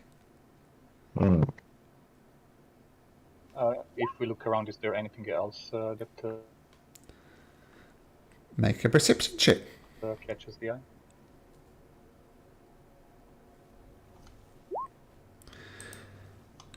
Nothing catches your eye, Coon. By the way, did we along the way have time to take a short rest by any chance? As you attempt to take a short rest, Gleam strongly objects. Look, now's not the time to rest. We need to press on for my sister. Please, can we just press on? Sure. Let's go. It looks you're casting light on your hand. Yeah. So you failed with typing /EM, but Yeah, that's yeah. right. But light comes up from your hand, and you can, the mind is not lit from this entrance place anyway. So the light is definitely going to help. Okay, and as you peer inside, you didn't notice anything outside. Looking into the tunnel, Coon, with the help of Idlix's light, you notice that the mind immediately starts twisting as you get inside of it. And the mine is only 8 foot high and about 3 foot wide. So for someone like Idlix, it's a bit of a cramped condition for him.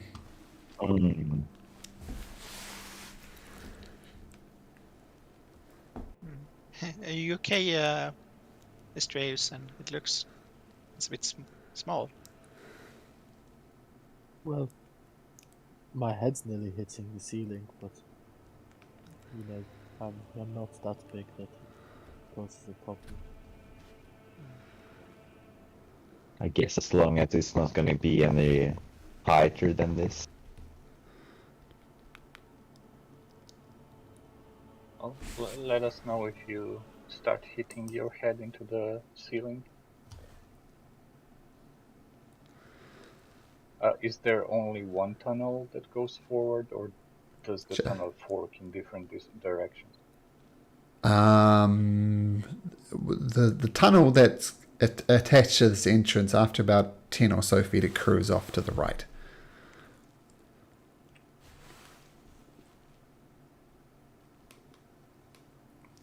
But is it only that tunnel, or is No, it's only one entrance.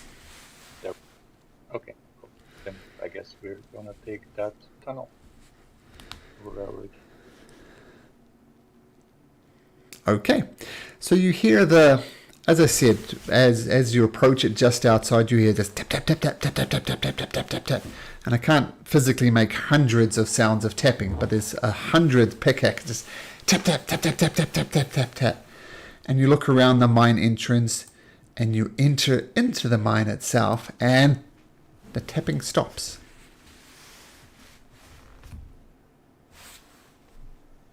Hello, And you look- hello. Are we moving? Hello. We're moving to the north.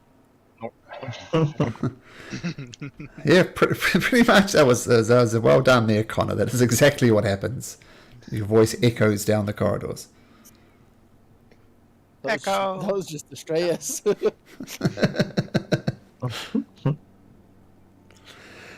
And as you kind of go around that first corner, you see there's just a labyrinth of mines. There's some going up, some going down, left, right, all over the place.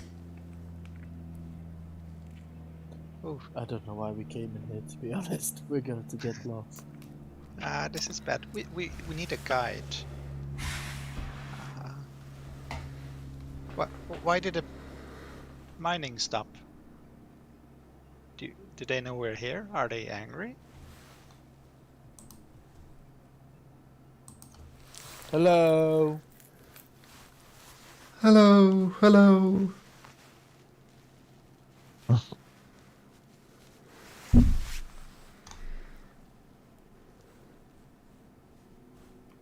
Who's out there? Out there, out there. Stop copying me. Stop copying me. Well, these comments in here aren't nice to keep copying me.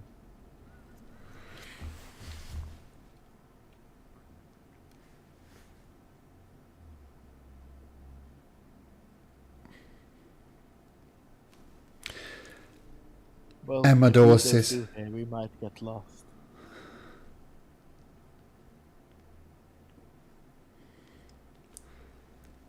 Perhaps it's best if we just go to the castle. If you're afraid of getting lost. What was it that the cowards asked us to do here? I'm very forgetful. The Corrids were annoyed that they were mining the rock, and they thought that they were mining precious minerals and stuff that they were just feeding to Endleyn. So they don't like it that these whatever's mining this area is working for Endleyn Moongrave, because they're no friend of hers, and they're mining for her, according to the Corrids. So stop them mining for Endleyn, basically, was what they wanted. Mm-hmm. Well, we did that because we walked in here and they stopped mining. Oh yeah.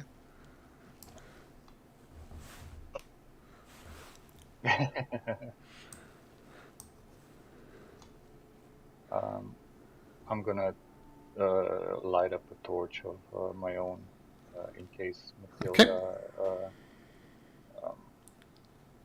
like covers the light that she cast. Or sorry, Idalux was the one who cast light. Yes.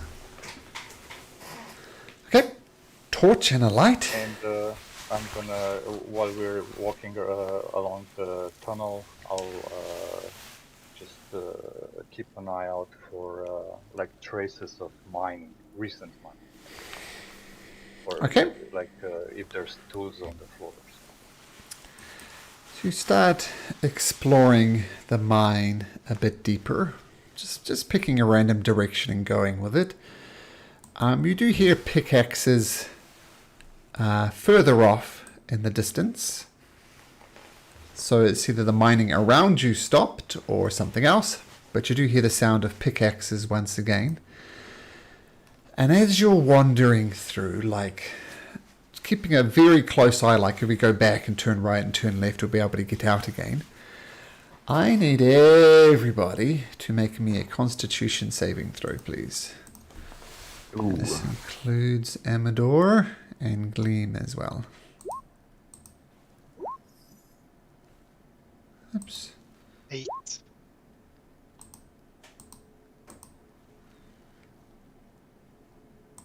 Okay, let me just make Constitution saving throws for these guys. Gleam.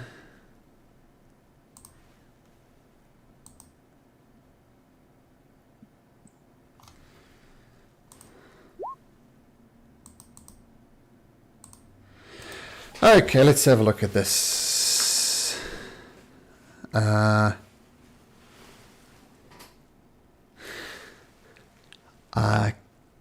Astraeus, something about these caves, they're not terribly good In fact, they're quite boring. And they're so boring that you fall asleep, thump, on the ground. Matilda, nothing makes people sleepier than other people sleeping around them. You think, oh, this is interesting, and thump, you fall asleep on the ground, start snoring. Same thing with Idylix. Thane sings for Amador, the dandelion, and it's just Gleam and Coon. Coon, why did everybody just fall asleep? Because you didn't let us have a short rest before. No, but this is... There we go, we'll give you one of If you those. let us, they would all have bardic inspiration. Oh no, well there. And she comes over to Amador and says, Amador, wake up! Wake up! Doesn't wake up. I'm gonna start slapping like Matilda or Idylix, whoever's closest first. Oh, let's say it's Matilda. You can't start slapping Matilda. And Gleam says, let me help out. And you both start slapping Matilda left and right. Matilda doesn't wake up.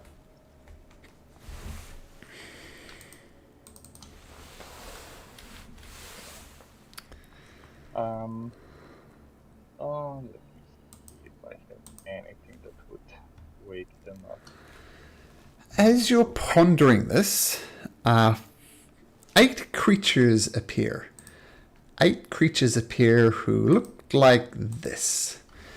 And these are tiny little things, barely 2 inches high, just tiny little creatures. And they approach, each one of them is pushing a tiny wheelbarrow that contains ropes and pythons. They come around, they look at you surprised, and they immediately start heading back from whence they came. I cast sleep on all of them. Okay, roll. Level 3 around them. Okay, roll your dice. Level 3 is 7, 9, 98. Okay, roll 9d8.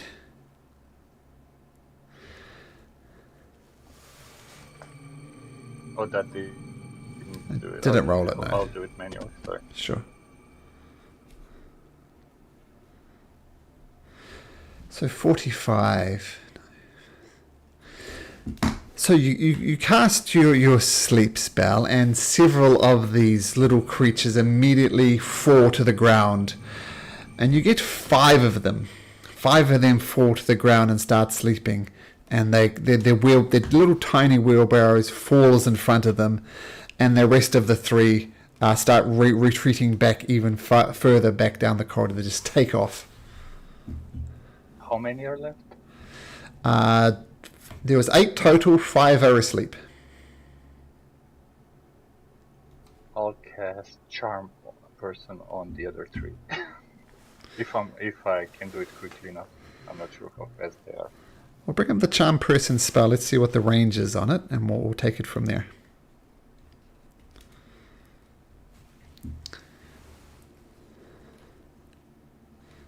Oh, sorry, 30 feet. So, of course, Charm Person is just a person, right? You can't do it on all Yeah, 3. I was wondering about that as well. No, Oh, if you cast it at 3rd level, you can try that. I'll do it at 3rd level. Okay, I'll say you just get it off in time. They're surprised that some of you are awake. So Charm Person is cast, and what's it? Wisdom saving throws.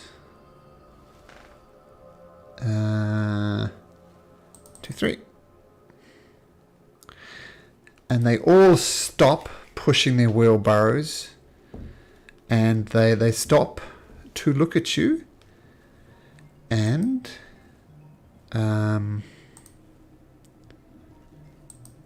they say, I will. hello, what are you doing in our mine? And that is where we'll take a short break, because I just need to help out my wife for a second. So perfect time for a short break. Okay, see you guys in a bit. Yeah.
Okay, so everybody, apart from Gleam and who was the other one?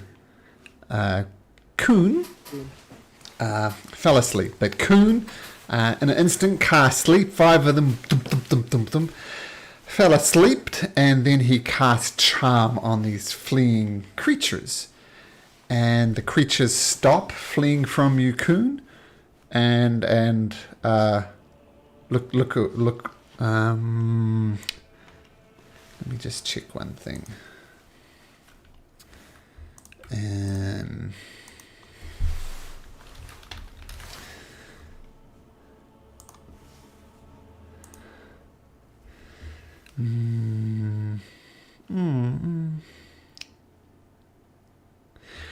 okay, these tiny little creatures, they see 5 of their comrades fall asleep, and 3 of them get charmed by you, and they kind of shrug and start heading down the corridor at a walking pace with their tiny little wheelbarrows wheeling in front of them.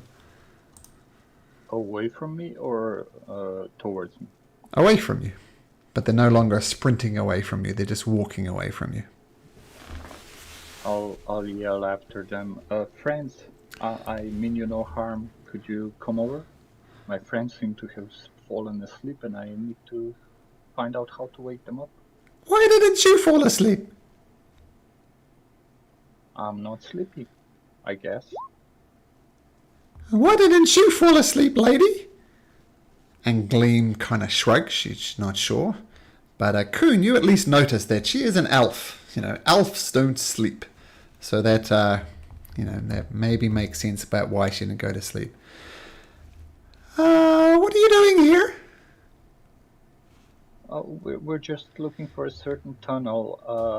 We didn't know there was anybody here. But do you know how I can wake up my friends? I'll tell you how to wake up yours.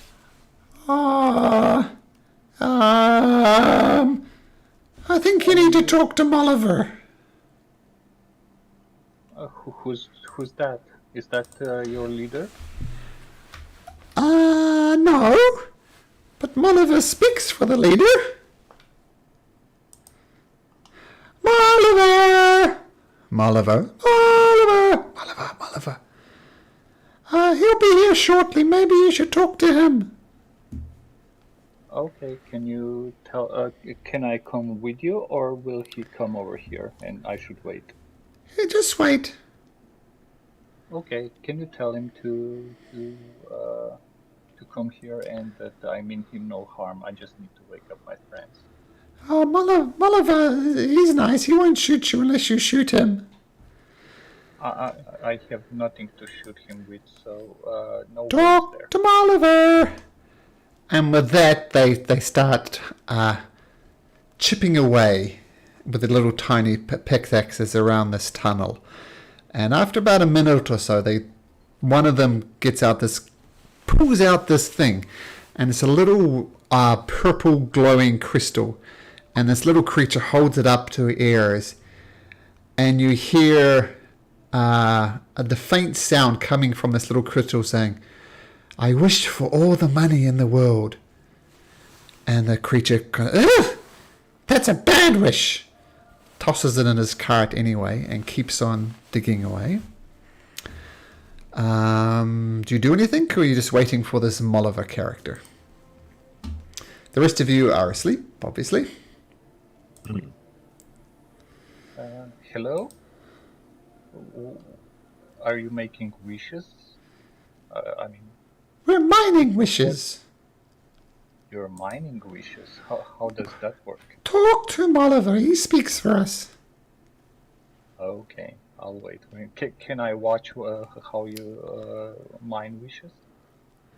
It looks like just basic mining, like pickaxes chipping away at rock, hoping to find gold or minerals or something. In this case, they're looking for these purple crystals. So just like normal mining. Okay, I'll let them mine. I won't interfere now. And I'll wait for more. Eventually, a human-sized figure comes down the corridor. And this is what they look like. This is Molliver. By the way, sleep only lasts 1 minute, so probably those 5 already woke up. Okay, the 5 wake up and they look at their friends mining away, and they pick up their axes as well and start mining this area as well. And so this figure, Molliver, approaches, and on Molliver's shoulder, you can see a tiny little one of these creatures. They're called Briganocks, if it wasn't obvious. So the little Briganot is perching on his shoulders. And what you notice, Coon, let me just check. Yep, that's all you notice is just this Briganock on his shoulders. And hi, I'm Molliver. What are you doing here? You seem to have escaped the sleep magic spell we've put here.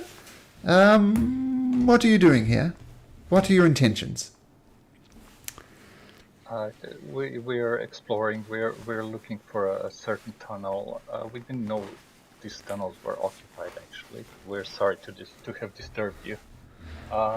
Would it be possible to wake up my friends? We mean you no harm. Make a persuasion check, please, Coon.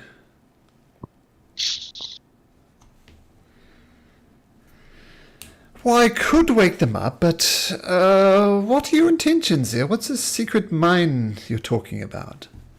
I need to know what you're about before I can release your friends. It's not that, probably not that secret. You probably stumbled upon it. It's just a shortcut to Motherhorn. We heard we didn't want to climb over the mountains to get there. And we thought this would be the easier path. I hope it's okay. Why would we let you into Motherhorn? What are your intentions there? I'll show him a ticket that we got. We have these tickets for an audience with Lady Endleyn, and well, we wanted to meet her. We heard she puts on plays, and we were wondering if we could perhaps organize one. Well, if you have a ticket to see her, why do you need a secret tunnel? We don't. We just thought it would be easier than climbing mountains. Is it a secret tunnel? Do you know about it?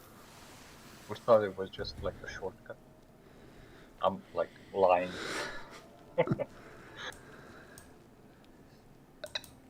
I don't tell him that I'm lying. Oh, by the way, I'm lying. So you're looking to both have a meeting with Endleyn and to sneak in through a back entrance. Why would you want to sneak in into Endleyn? What are your intentions? No, that's what I'm trying to say. We're not trying to sneak through. We thought this was like just a shortcut, not a secret tunnel. Why do you wish to have an audience with Endleyn? Like I said, I'm a bard, I'm a performer, and we heard that she has interest in seeing various plays, and if it's something she would like to see, I could perform for her. That sounds like deception, because obviously Coon's greatest desire is not to perform a play for Endleyn. That's not his end goal. So make me a deception check. Well, bards being bards, I wish you luck. You just leave the mine, go grab an audience with her, and take care. Can you tell me how to wake up my friends? Oh, just give it an hour or so. They'll be as good as rain. But please, Okay. We can help I you can leave it to remove rest anyway. remove your sleeping comrades, and with that, a whole swarm of these little creatures come, and they start picking up Matilda and everyone else, and starts traipsing them out of the mine. Best of luck with your performance. Can I just say, I heard that you were mining for riches here. Is there any way we can assist you? Perhaps for in exchange for information or passage through that tunnel? See, now I'm beginning to doubt your words. You want to perform a play for Endleyn. I understand that. You are a bard, a self-described bard. Now you're wanting to help us out. It seems as if your goals and your actions are not aligning. It's just that we're not in a hurry. I mean, if you need any assistance, fine. If you don't, that's fine with us. We'll leave. No problem. I could, if you and your co-workers over here would like to hear a song, I can perform. It would be entirely my pleasure to do so. I can tell you some jokes if you want, but raise morale a bit. I want you to answer me one simple question. What's your opinion of Endleyn Moongrave? Tell me your feelings around her. Never met her. I have no opinion one way or another. If she's a patron of arts, that's a bonus, as I am an artist. But I really couldn't tell until I meet her.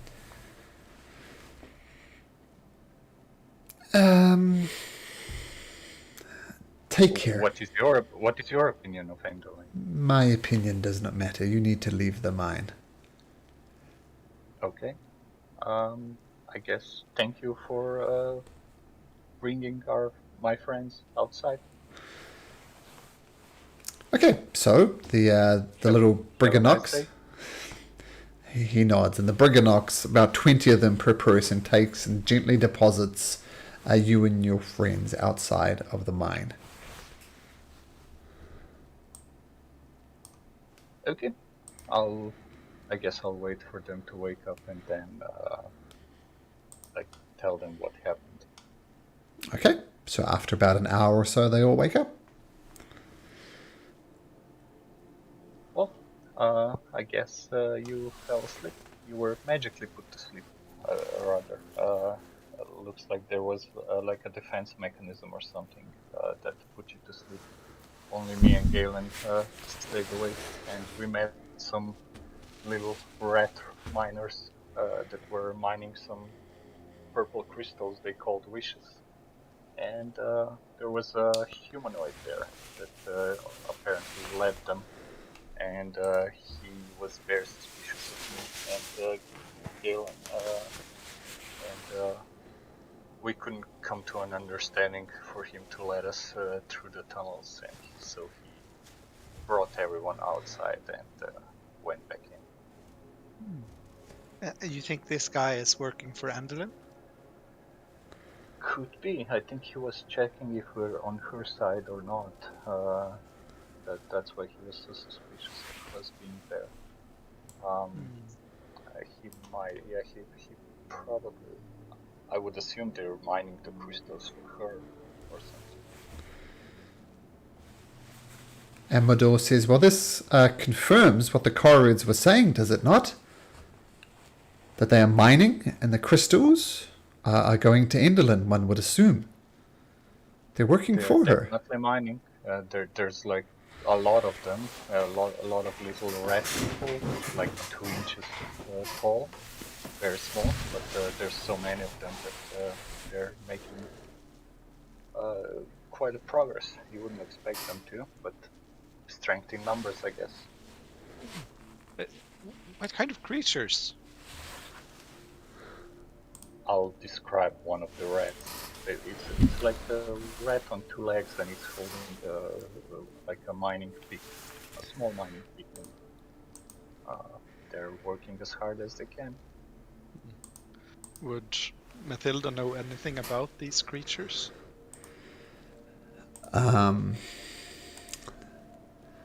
Let's have a look.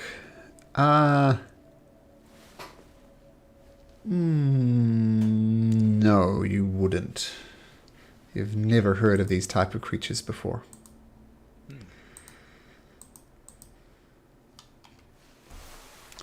Strange. Oh, and the leader's name was Molliver. Just in case it comes. Gleam says, well, it appears this way is a dead end then. Off to the castle? I mean, Yes, we can try again, but we might need to fight them or convince them some other way to let us through. And how do we? they are- Sorry. I just wanted to say that they are suspicious and they'll be even more suspicious now. And there's the case. Well, we fell asleep. There's some sort of magic in the cave. Yeah, Seemed like to a trap or a protective spell, but I'm not sure if it's active again or we can just pass through. Well, it sounds dangerous if we fall asleep and hundreds of these little creatures descend upon us with their pickaxes. That sounds bad. But I don't know. What do you guys think? Well, they weren't immediately hostile. You were all brought outside. Nobody came to any harm.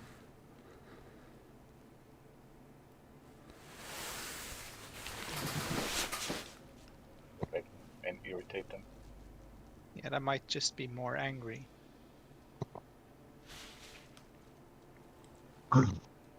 But if we are to use this secret entrance, isn't this like the only option we have to kind of make them angry, I guess, or to help them in some way that they would allow us to go through the tunnels? But I think that's also kind of risky. They are allied with the hag. Yeah, and I tried to make a deal.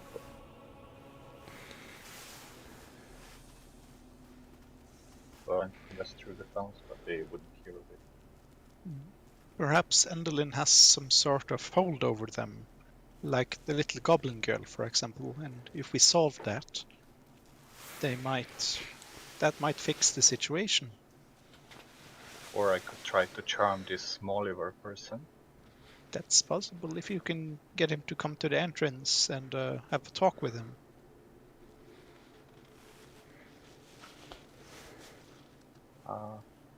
I mean, I can go in and try calling after him, and I'll actually see if that protective spell is still active. Yeah. Okay. Like maybe walk 30 feet behind me, just in case something happens, but not too close, so you don't get put to sleep again. Okay, so going back into the mine, Kuhn leading the way, but 30 feet front of everybody else. Yeah. So you get to the approximate location where you fell asleep before, and Kuhn, make me a Constitution saving throw. Oh no, sorry, no, I take it back. No, ignore that. Kuhn, you get to the place and you dance around, and yeah, nothing happens. Can I just, while me and Galen were waiting for the others to wake up, would that count as a short rest for everyone?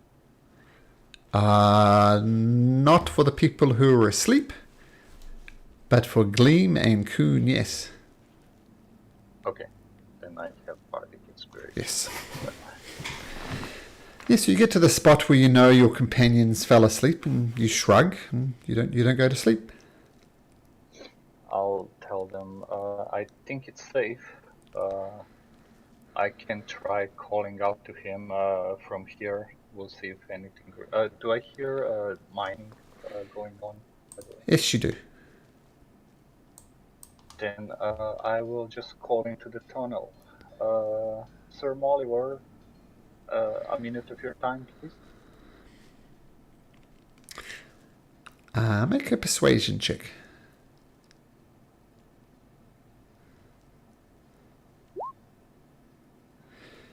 After a minute or so of waiting, are the rest of you guys still hanging 30 feet back? Yeah. Yeah. Okay. After a moment of waiting, Molliver returns and says, I asked you to leave and you are still here. You confuse me once again. I think your words are deceptive. You want to put on your play and yet you constantly visit the mine. Those two things do not go together. I think it is best if you leave. Actually, I simply returned to see if you are okay, because I think you're doing something stupid. I'll point behind him and say, "What is that Grimrock doing? He'll kill himself. Watch out." Hopefully, he'll turn around. Make a deception check. What? He swivels his head behind him. As soon as he does that, I'll cast Charm Person. Okay. I didn't want him to see me casting. Okay, so it's a wisdom save. Yeah, 16.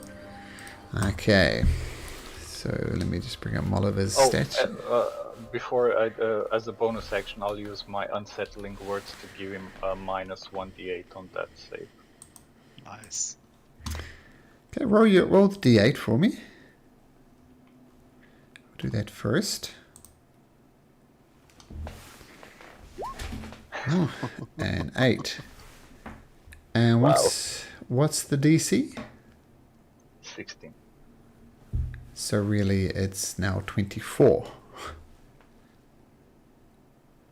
Okay. So he swings his head around, comes back and says, "Look, I'm just trying to help you out here. If you want to go to put on the play, I wish you good luck. I mean, I'm just confused is all." Would you mind if we take the tunnel we're looking for, regardless? I mean, we mean you no harm, but we're just passing through. We won't damage anything or take anything. Well, I believe your intentions are true, but I can't really, the rules as they are. Rules are rules, and actually, let me just talk to Trig for a second. And he starts babbling in a language you don't understand to this creature beside him. And he says, there is a way, but Trig here needs to know something. You were on the fence before about whether you believed Endleyn is a good person or a bad person, or you're just neutral for it. Has that opinion changed? What do you think of Endleyn Moongrave? And indifferent is not acceptable. I mean, I guess I have the same answer as before. I've never met her, never talked to her. I only know what other people said, and she sounds like she's a patron of arts. I'm an artist, and I guess just judging by that, I would say she's a good person. I'm not sure. And he talks to this creature on his shoulder again, and comes back and says, you understand this is not me, this is Trig saying that. You need to leave.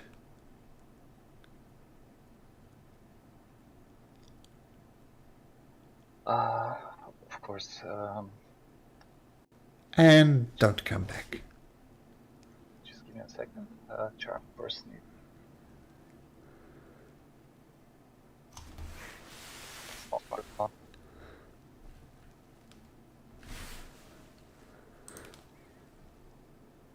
This is charm person if you're looking for it. He's gonna end up killing himself. I'm trying to.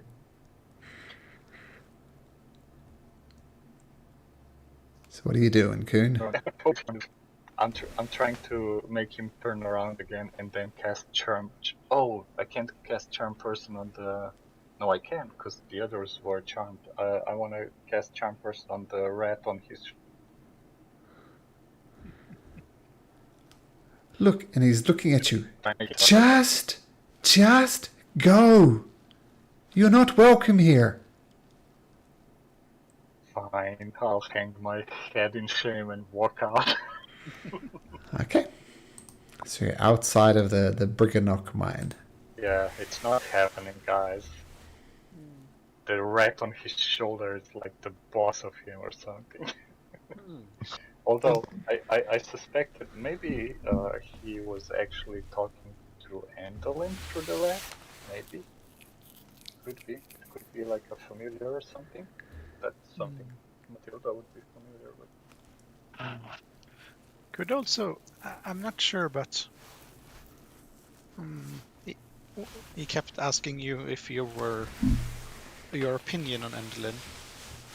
Yeah. And what if he didn't want you to say or have good? Perhaps he was looking for someone who were secretly trying to find some way to trick Endlyn or something. What if he's possibly an ally? I mean, it could be, but I don't know. If somebody wants to run in and yell, Endlyn's a lousy person, be my guest. I think I've overstayed my welcome. Yeah. No, yeah, you got a good point. I think we should listen to Gleam and just take the main entrance. I think this might be dangerous if they're on Endlyn's side at least. Can I look around if there's any of those purple crystals anywhere? No, there is not. Would anybody have a purple crystal or something similar?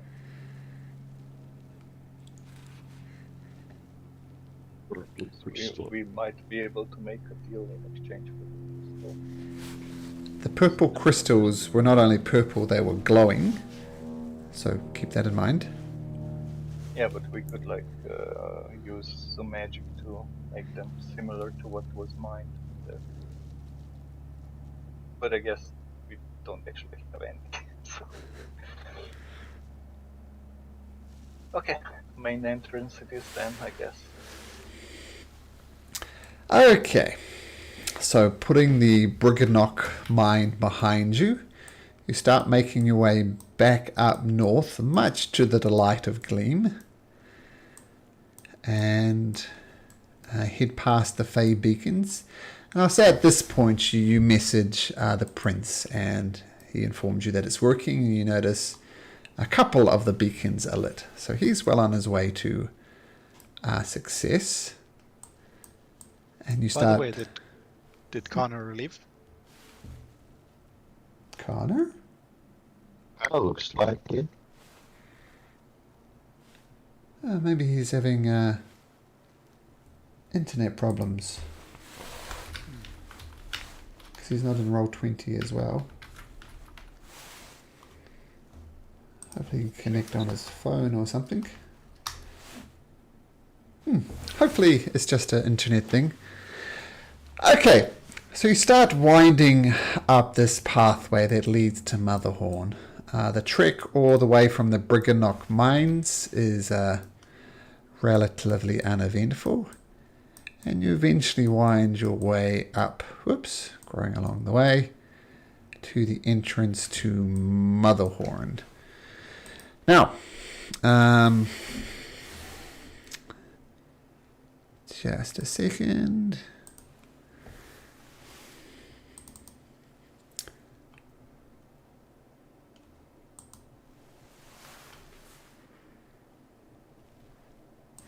And I'll just show you a picture of what Motherhorn looks like.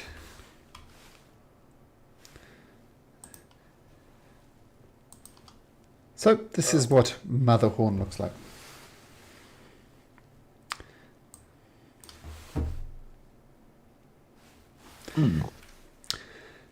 Okay, and let me just get to the right page here. Is that an arena or a theater or something? It's a theater. So looming above you is an ominous grey citadel hewn out of the mountaintop. The path leading to it is winding and precipitous. Wind swirls around its towers and ravens cluster and caw in the granite nooks. A crooked finger of lightning strikes a metal rod protruding from the topmost spire, and the sound of applause drifts over the citadel's battlements. The mountain pass ends at a spiral staircase that climbs 60 feet to a balcony made of withered grey stone. And you see off to the side as well, a large balloon made of bulging rain clouds is tethered to a much higher stone balcony that is well beyond reach.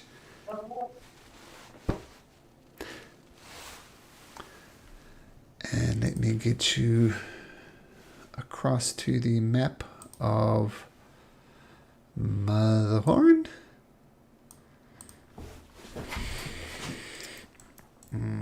Okay. So you climb up the staircase, and you just check all these settings.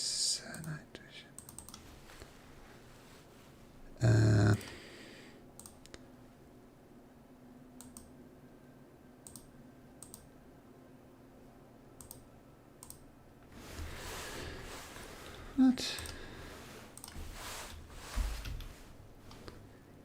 Sorry, the dynamic lighting's being annoying for me. Daylight mode on. Oh, okay, there we go. So there's Astraeus, there's Kuhn, there's Matilda, there's Idolix, there's Amador, and there is Gleam.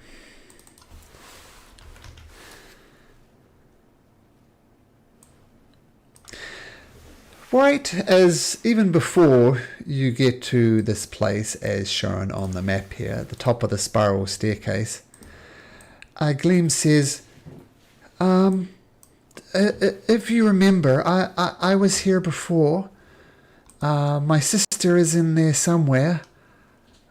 The hag is likely to recognize me. What do you think? Should I stay behind? Should I go in? What should I do? I can make you invisible for an hour at a time.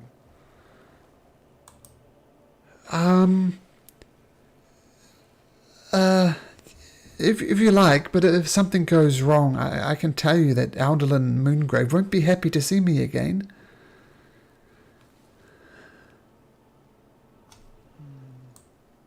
I mean, you can stay here or maybe hide somewhere. Maybe wait for But I do think us that at the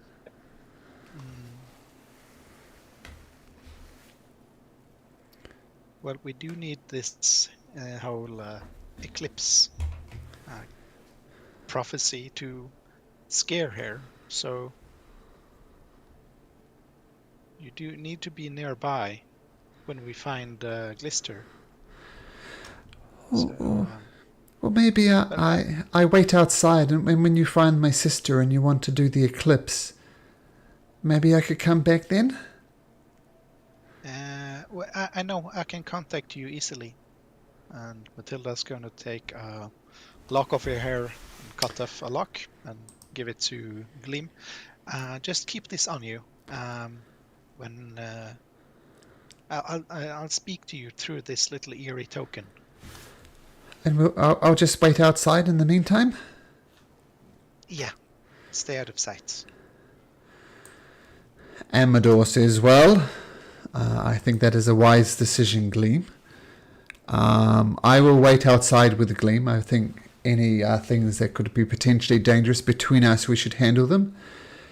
And I guess there's nothing more to say than now other than good luck to everyone. And I hope you find Glister, Gleam Sister. That would be a very noble act. And with that, Gleam and Amador, the dandelion, they stay at the base of the stairs, and they just hiding, not that far away from them. Astreos seems to be back. Hey, what happened, Connor? I have no clue. No clue. Okay. Well, To summarize, mines didn't work out. okay.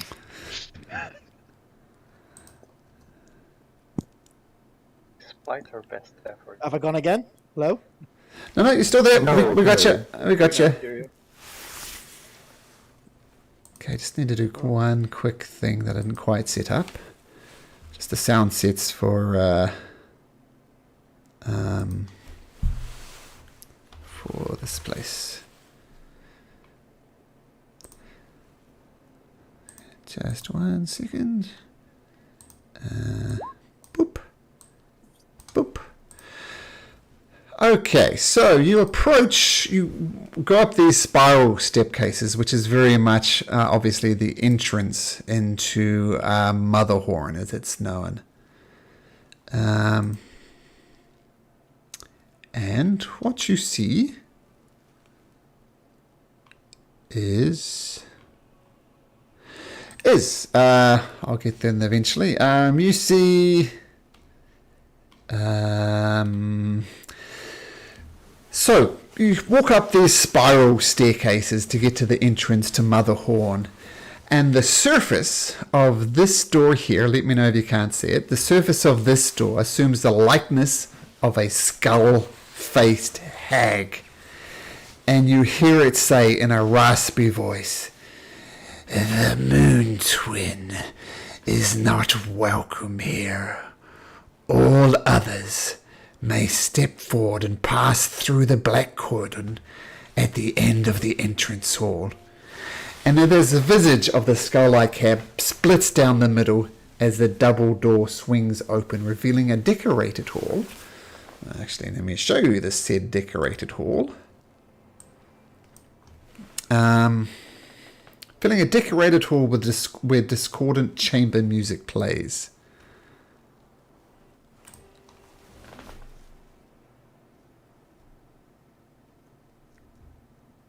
What do you do? There's a black curtain here. I'll take out my ticket for the free pass. Okay. Or rather, I'll prepare it in my pocket just in case. Mm-hmm. And I'll step forward, I guess. Okay. Are there any signs where we should go? Oh, I know, but you hear sounds. They said to go through the door. Is there anyone there? Nope. These stairs up or down? They go down. There's a trap door here. And you hear lots of sounds, like an audience, like talking, like not real, quite ready for the show, coming from beyond this black curtain, which is here. Can I try to peek through the curtains? Sure. You take a little peek through the curtains, and you see an open-aired amphitheater out there. Like one presumes that this is where the plays happen that Endleyn Moongrave observes. Okay. Does So- this exit to the stage? Yeah, so in other words, Alex knows to go this way, you go to the amphitheater and you could, like, watch a show. Oh, but is this like the performers' entrances or like just the No. spectators? Spectators' entrance. Okay. We'll go see if there's any schedule. Do you swing open the curtain? Yeah, Oh, It's not performer, so Yep. You swing open the curtains, and just moments before you open the curtain, the general talking cuts down in the amphitheater. And you'll see a whole lot of creatures, about 20 of them. It's not on the map, but I'll show you what they look like. All looking like these type of creatures. And they're all sitting around the amphitheater watching the play going on. And these short cloaked figures sit on these tiered stone benches facing the stage. And enclosing the stage are 10-foot high stone walls, above which you can see the stormy sky. And a team of masked goblins are kind of sweeping the area, getting ready for a play. And then a goblin walks to the front, holds up a big sign that says silence on it, and all the darklings in the crowd go quiet. And the stage is set up sufficiently for lighting. There's an intricate overhead contraption upon which several more masked goblins are perched. And the sounds of change clanking and gears turning can be heard from somewhere under the mountaintop. So what do you guys do? There's a play about to start. is it possible to like? Alex?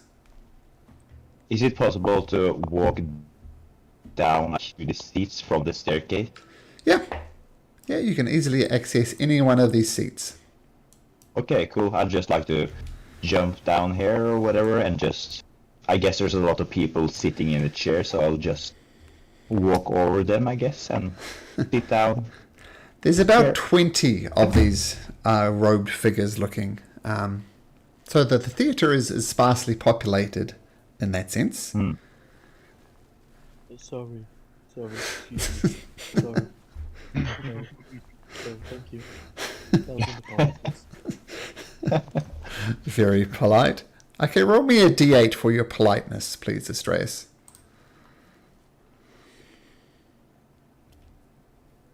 6. Okay.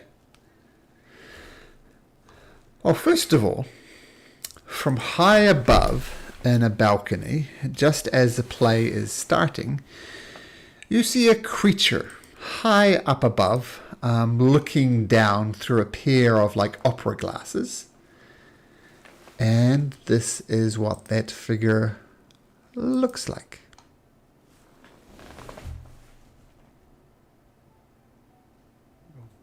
Creepy. Just a tad.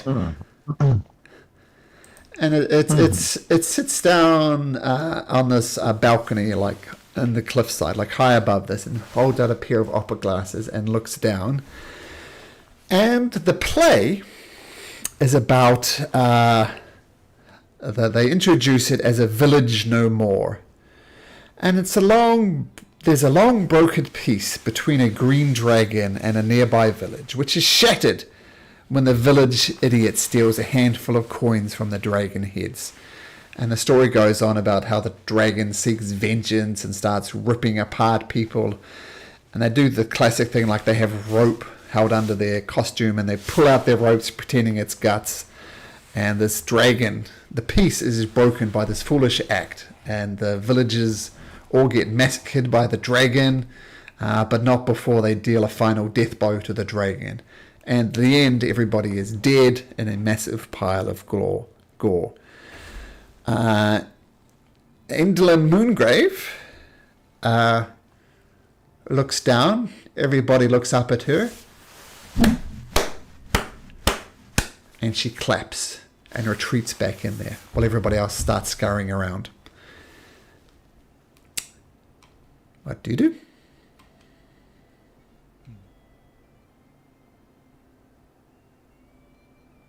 Wait for most of the crowd to disperse and then go out herself. Okay, as the as the play winds down, a goblin approaches you. A goblin who's dressed in a jester's outfit. It's the one in the background there. The tiefling is just someone performing a play. Hello! What are you not doing here? Here to perform a play? If so, get into some costumes, for God's sake! We're not here to perform a play. We only came to was that you corrected. Oh, I was broken up by quite badly. I'll say that again.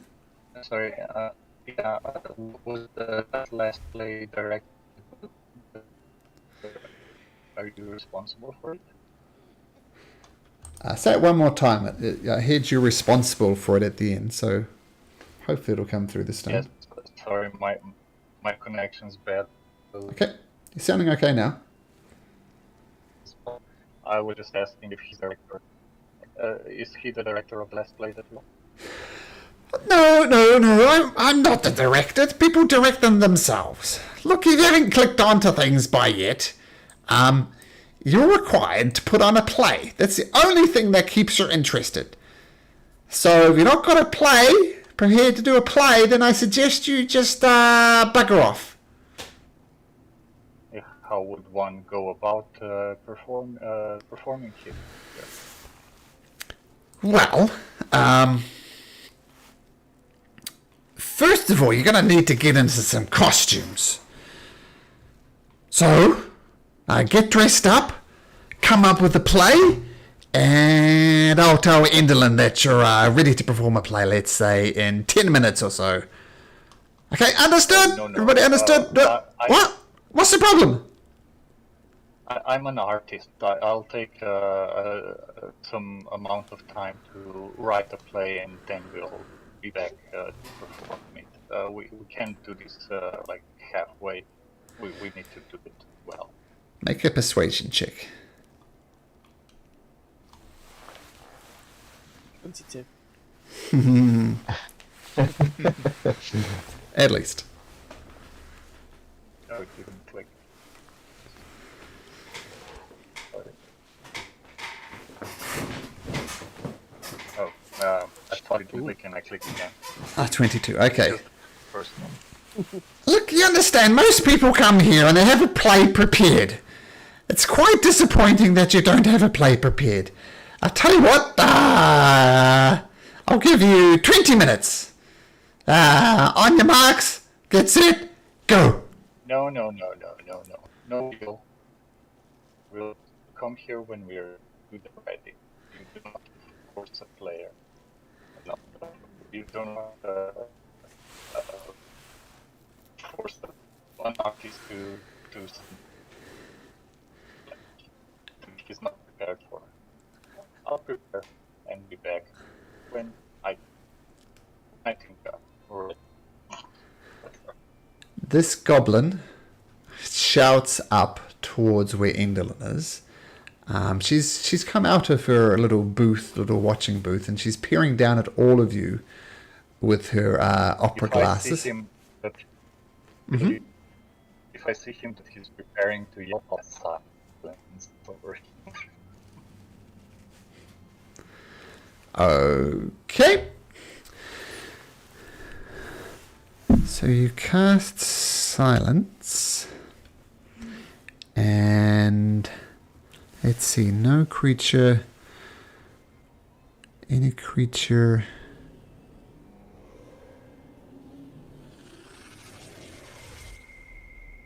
centered on a point. Where do you center it? Right in front of him, so we're not in the same style.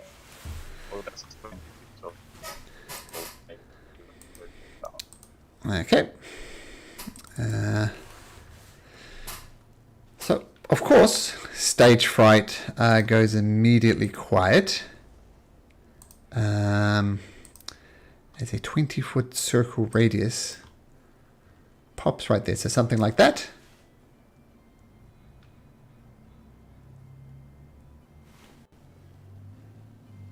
And Stage Fright grabs his throne and doesn't talk. Yeah, something like that. Yeah. And he takes a step. Can you cast... So you wait.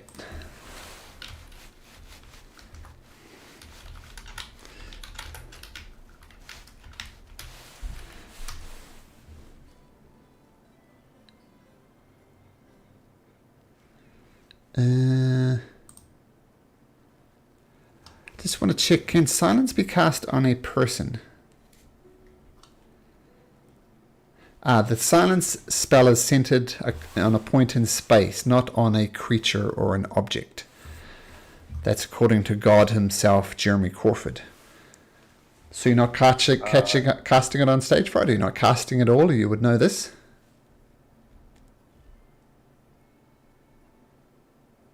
Yeah, I know it Furthermore- can't move afterwards. Like you can't cast it on a person, anything. Okay. So it would move with it. You would just have to cast it on an object or on the floor or something. Are there more people around, or is he the only one in the radius?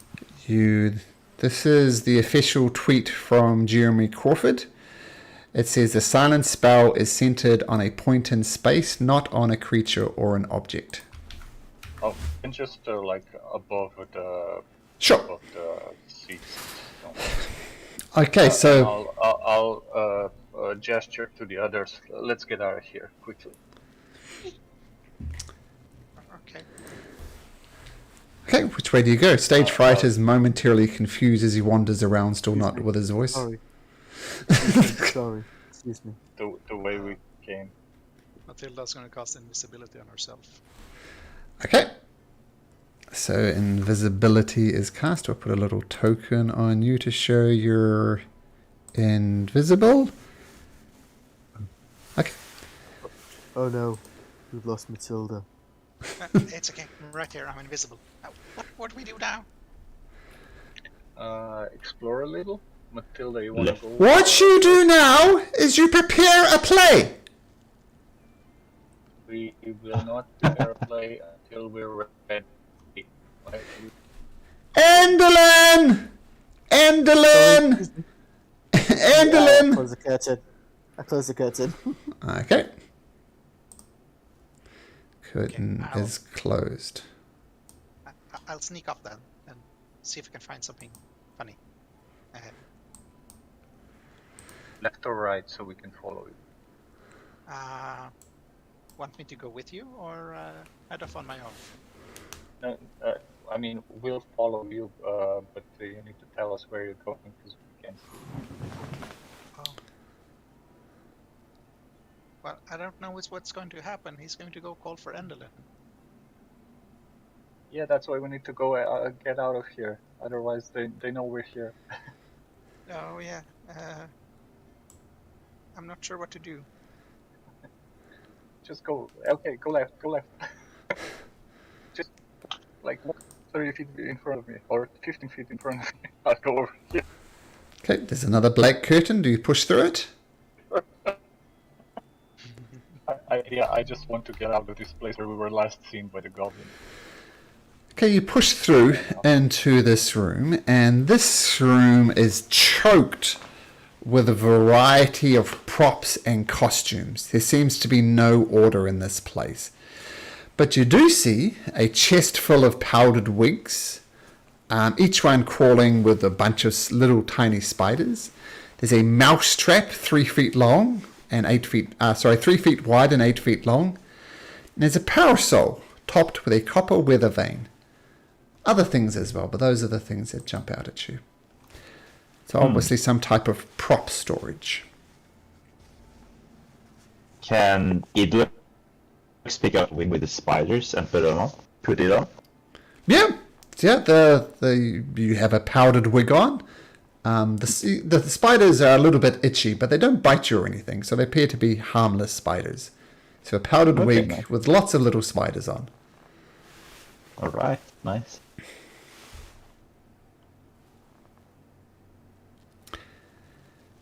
There are other types of costumes or manner of things. What, and then cast? I'm Is there gonna anything cast that makes me Disguise look like a Self. minotaur? Yes, there is. There are a set of minotaur-type horns here. You could put those on Astraeus. And I think Matilda, what were you or somebody was casting something. Kuhn was casting Disguise Self just for extra protection from the goblin. Okay, sure. So you And cast Disguise Self on yourself. And what are you looking like? An elf. Well, or no, one of those spectators. We saw in the Ah, like a darkling. Okay, cool. So Astraeus has minotaur horns on, Ilex powdered wig, and Kuhn is looking like a darkling. Yeah, and if there's like a big prop, massive axe or something that a minotaur would carry. Yes, it's right next to the minotaur's helmet, and a very large axe, almost as tall as you, Astraeus, which is saying something. Look, guys, I've gone from one kind of cow to another kind of cow.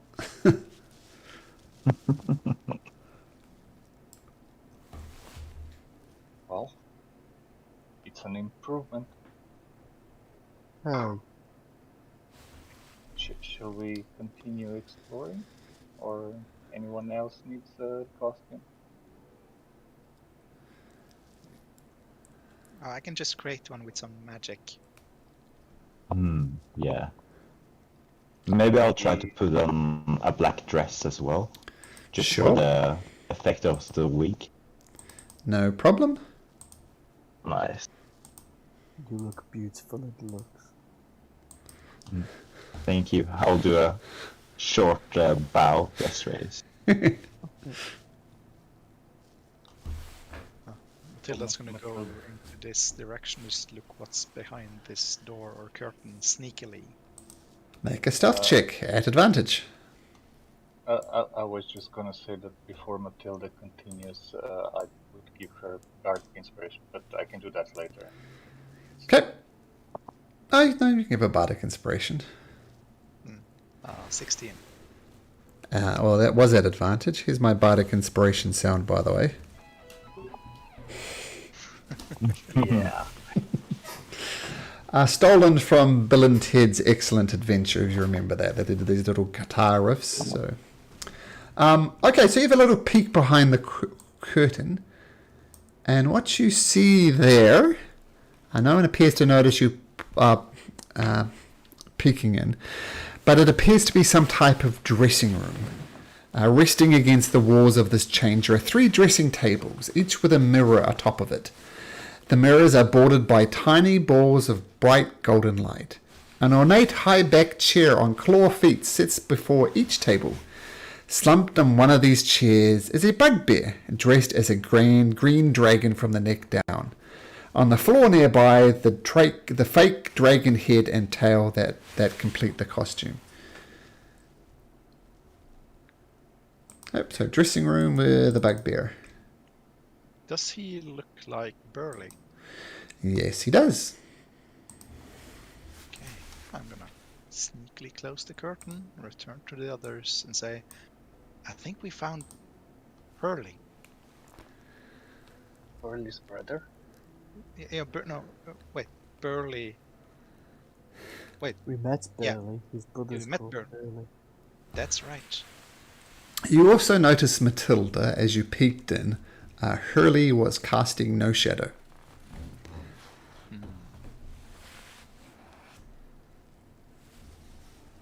By the way, it was a curtain, right? Yes, black curtain. Yeah, because if it's a door, I have to knock. Oh, that's true. No, it was a black curtain. Oh, I keep forgetting. I got the same thing. It's important. Yeah, so Matilda and Kuhn, I don't know if I mentioned this before, but when you entered the realm, you know your lost things are somewhere here. Yes, and we've all been forgetting about knocking on doors. You can't knock on a curtain, so you're fine. Shall we talk to Burley? Yeah, I think so. I think we should have a talk with him. Let him know that we met his brother. What we know about him is that he's forced to perform some horrible plays for Endleyn, right? Yeah. Okay, let's go. I'm gonna knock regardless of the curtain, just to announce myself. So, thump, thump, thump. Okay, and you open the curtain. Mr. Hurley? After you, milady. Yeah, that's me. I'm Hurley. And he looks quite By the way- ridiculous, dressed in this green dragon costume. He's obviously half out of it. And everybody notices now he has no shadow. By the way, I look like a darkling, so I'm not sure what his reaction is. He doesn't seem concerned. I'll approach him and whisper to him, I'm not really a darkling. We know your brother Burley. Oh, how do you know Burley? We met him at the Twilight Carnival. Witchlight Carnival, sorry. Oh, tell him I said hi. Would you like to see him again? I don't know if he'd like to see me. Nobody liked me at the carnival. But he thought I was too angry and tempery and blustery and... Oh, that's been beaten out of me now. I think people won't forget how mean I was to them. Well, we're looking for some things here, and then we're getting out of here and back to the Witchlight Carnival. If you want, we can take you with us if we can. Well, I need to... nobody liked me at the Witchlight Carnival. Just too angry, too blustery. I've mellowed out, but I made a deal with Endleyn. I have to stay here for 3 years and work as an actor. And after 3 years, I can go back and everybody will like me. But Well, it's... everyone made a deal with has failed. There's always a motive behind her deals. Well, time is twisted here. If I was back with the carnival, I would have been traveling for, I don't know, 5, 6, 7 years, but time here is twisted. I'm sure I've stayed here for more than 3 years, but Endleyn tells me it's just been a few months. Time is twisted here. And those 3 months, it seems like 3 months as well. It's very confusing. But nobody likes me, so I'm going to stay here and wait out my 3 years. Might be 10 years, might be 30 years, I don't know. Really liked you. You know, he's my brother, he's a good guy.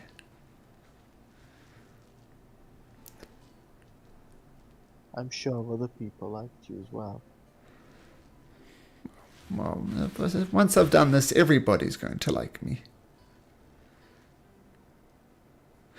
And by the way, as you look at Hurley and look in the mirror, the image reflected by Hurley is sickly and haggard version of Hurley. It's not the Hurley themselves. And as you're peering in over his corner Coon, you see Coon just as Coon is, but the reflection of Hurley is, sickly and haggard. By the way, I noticed you don't have a shadow. How did that come about?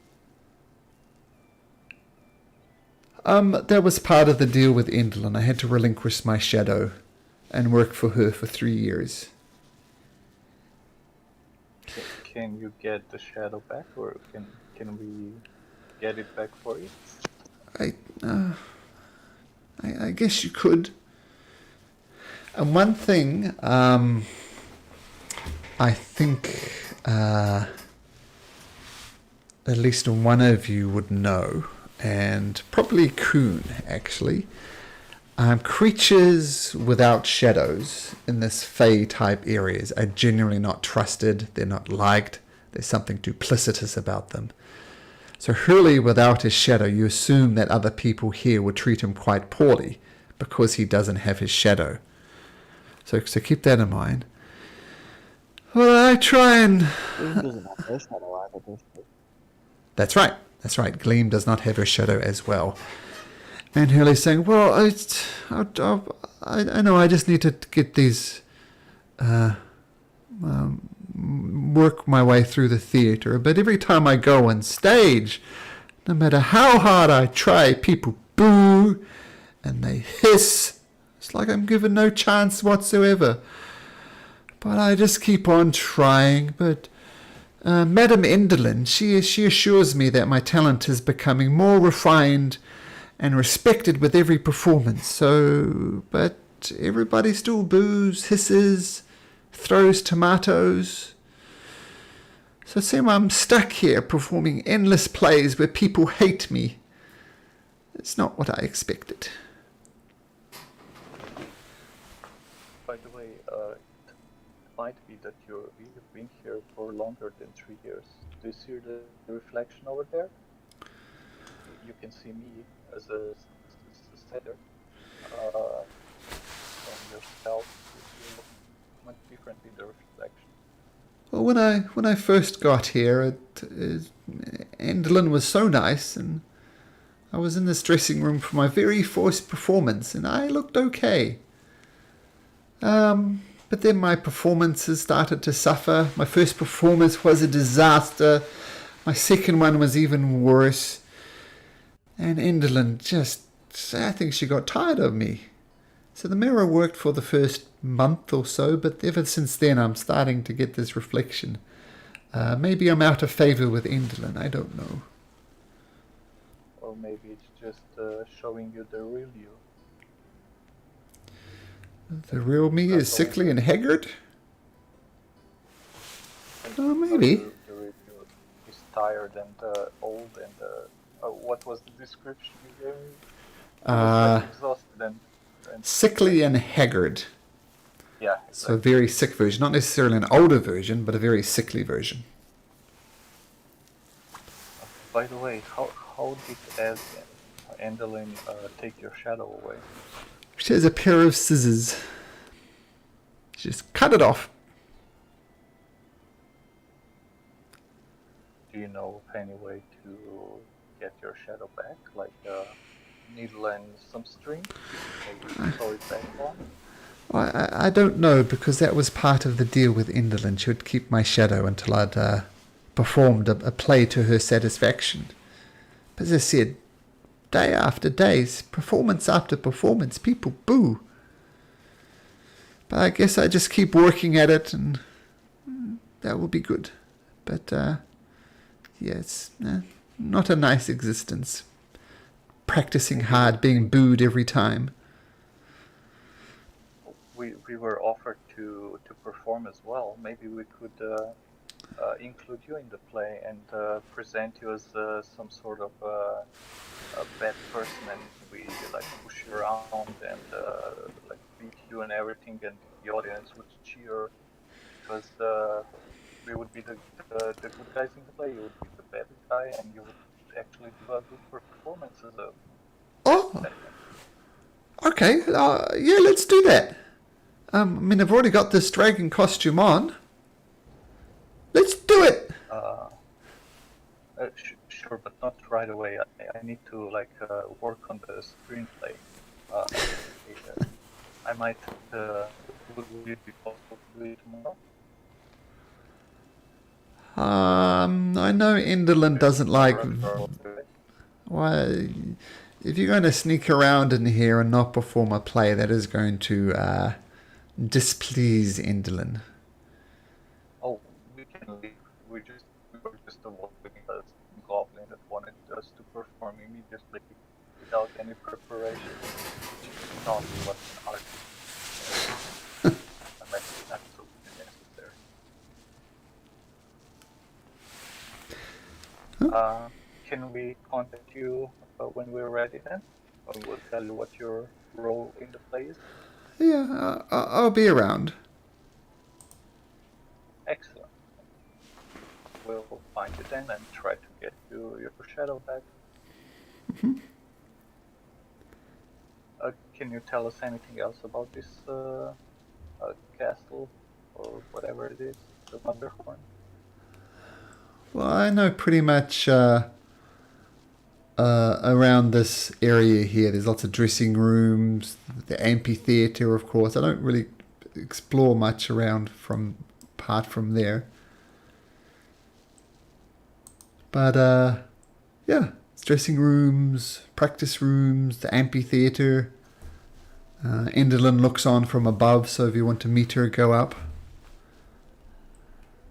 I'll pull out one of those tickets and say, how do we use these?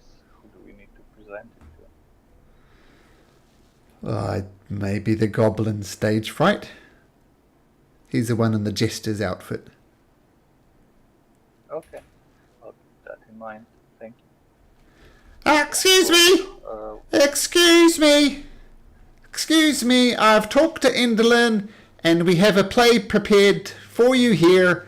No need to come up with your own script. Here it is right here.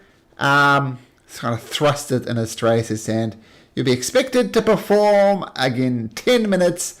Otherwise, you'll get the ire of Endleyn Moongrave, and I would not recommend that. So no more excuses. You've got a script. You're on in 10. And stage fright leaves. Show me the script. What does it say? Okay.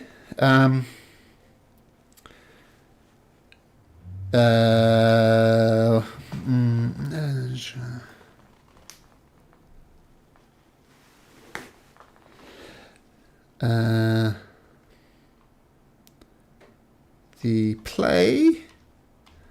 Just looking for. No, Malcolm's gonna make me roll a 1d100 because there's 100 different scenarios. Not a D100, but a D8 would be nice.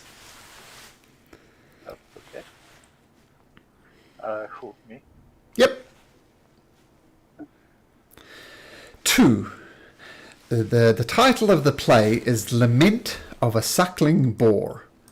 I'll put it in roll 20 there. Lament of a Suckling Boar. And the story goes like this. This is the basis of the story.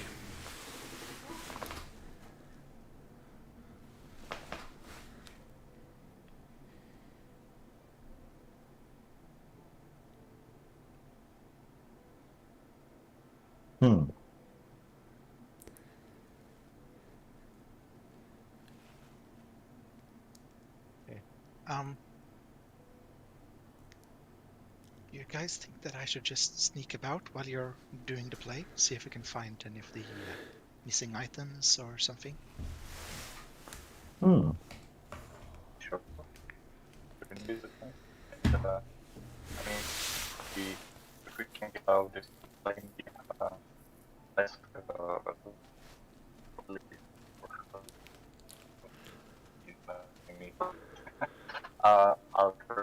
would you care to play the werewolf to kill you in the battle? To be the force and kill the werewolf and then win. Hurt people and beat people and fight you and whatever. The audience will be cheering because you're yours. Super robotic, Goon. Not really picking up on any of it. What? Yeah. It's a bit choppy. The voice is there. Yeah. Yeah, it's choppy. My line is showing red right now on Discord. Yeah. I'll tell you what.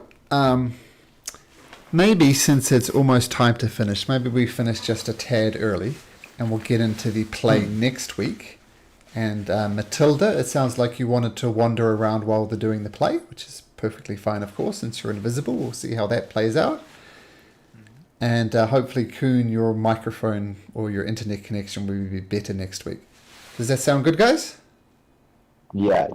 Yeah, just Yeah. because we've got this big play to put on, and we'll pick it up next week. Yeah. Okay. Alright. Thank you, gentlemen, and we'll Cheers. see you back again next week. Yeah. Take care, It's a everyone. good session. Thank you. Okay, bye-bye. All right. Bye. Bye. Have fun.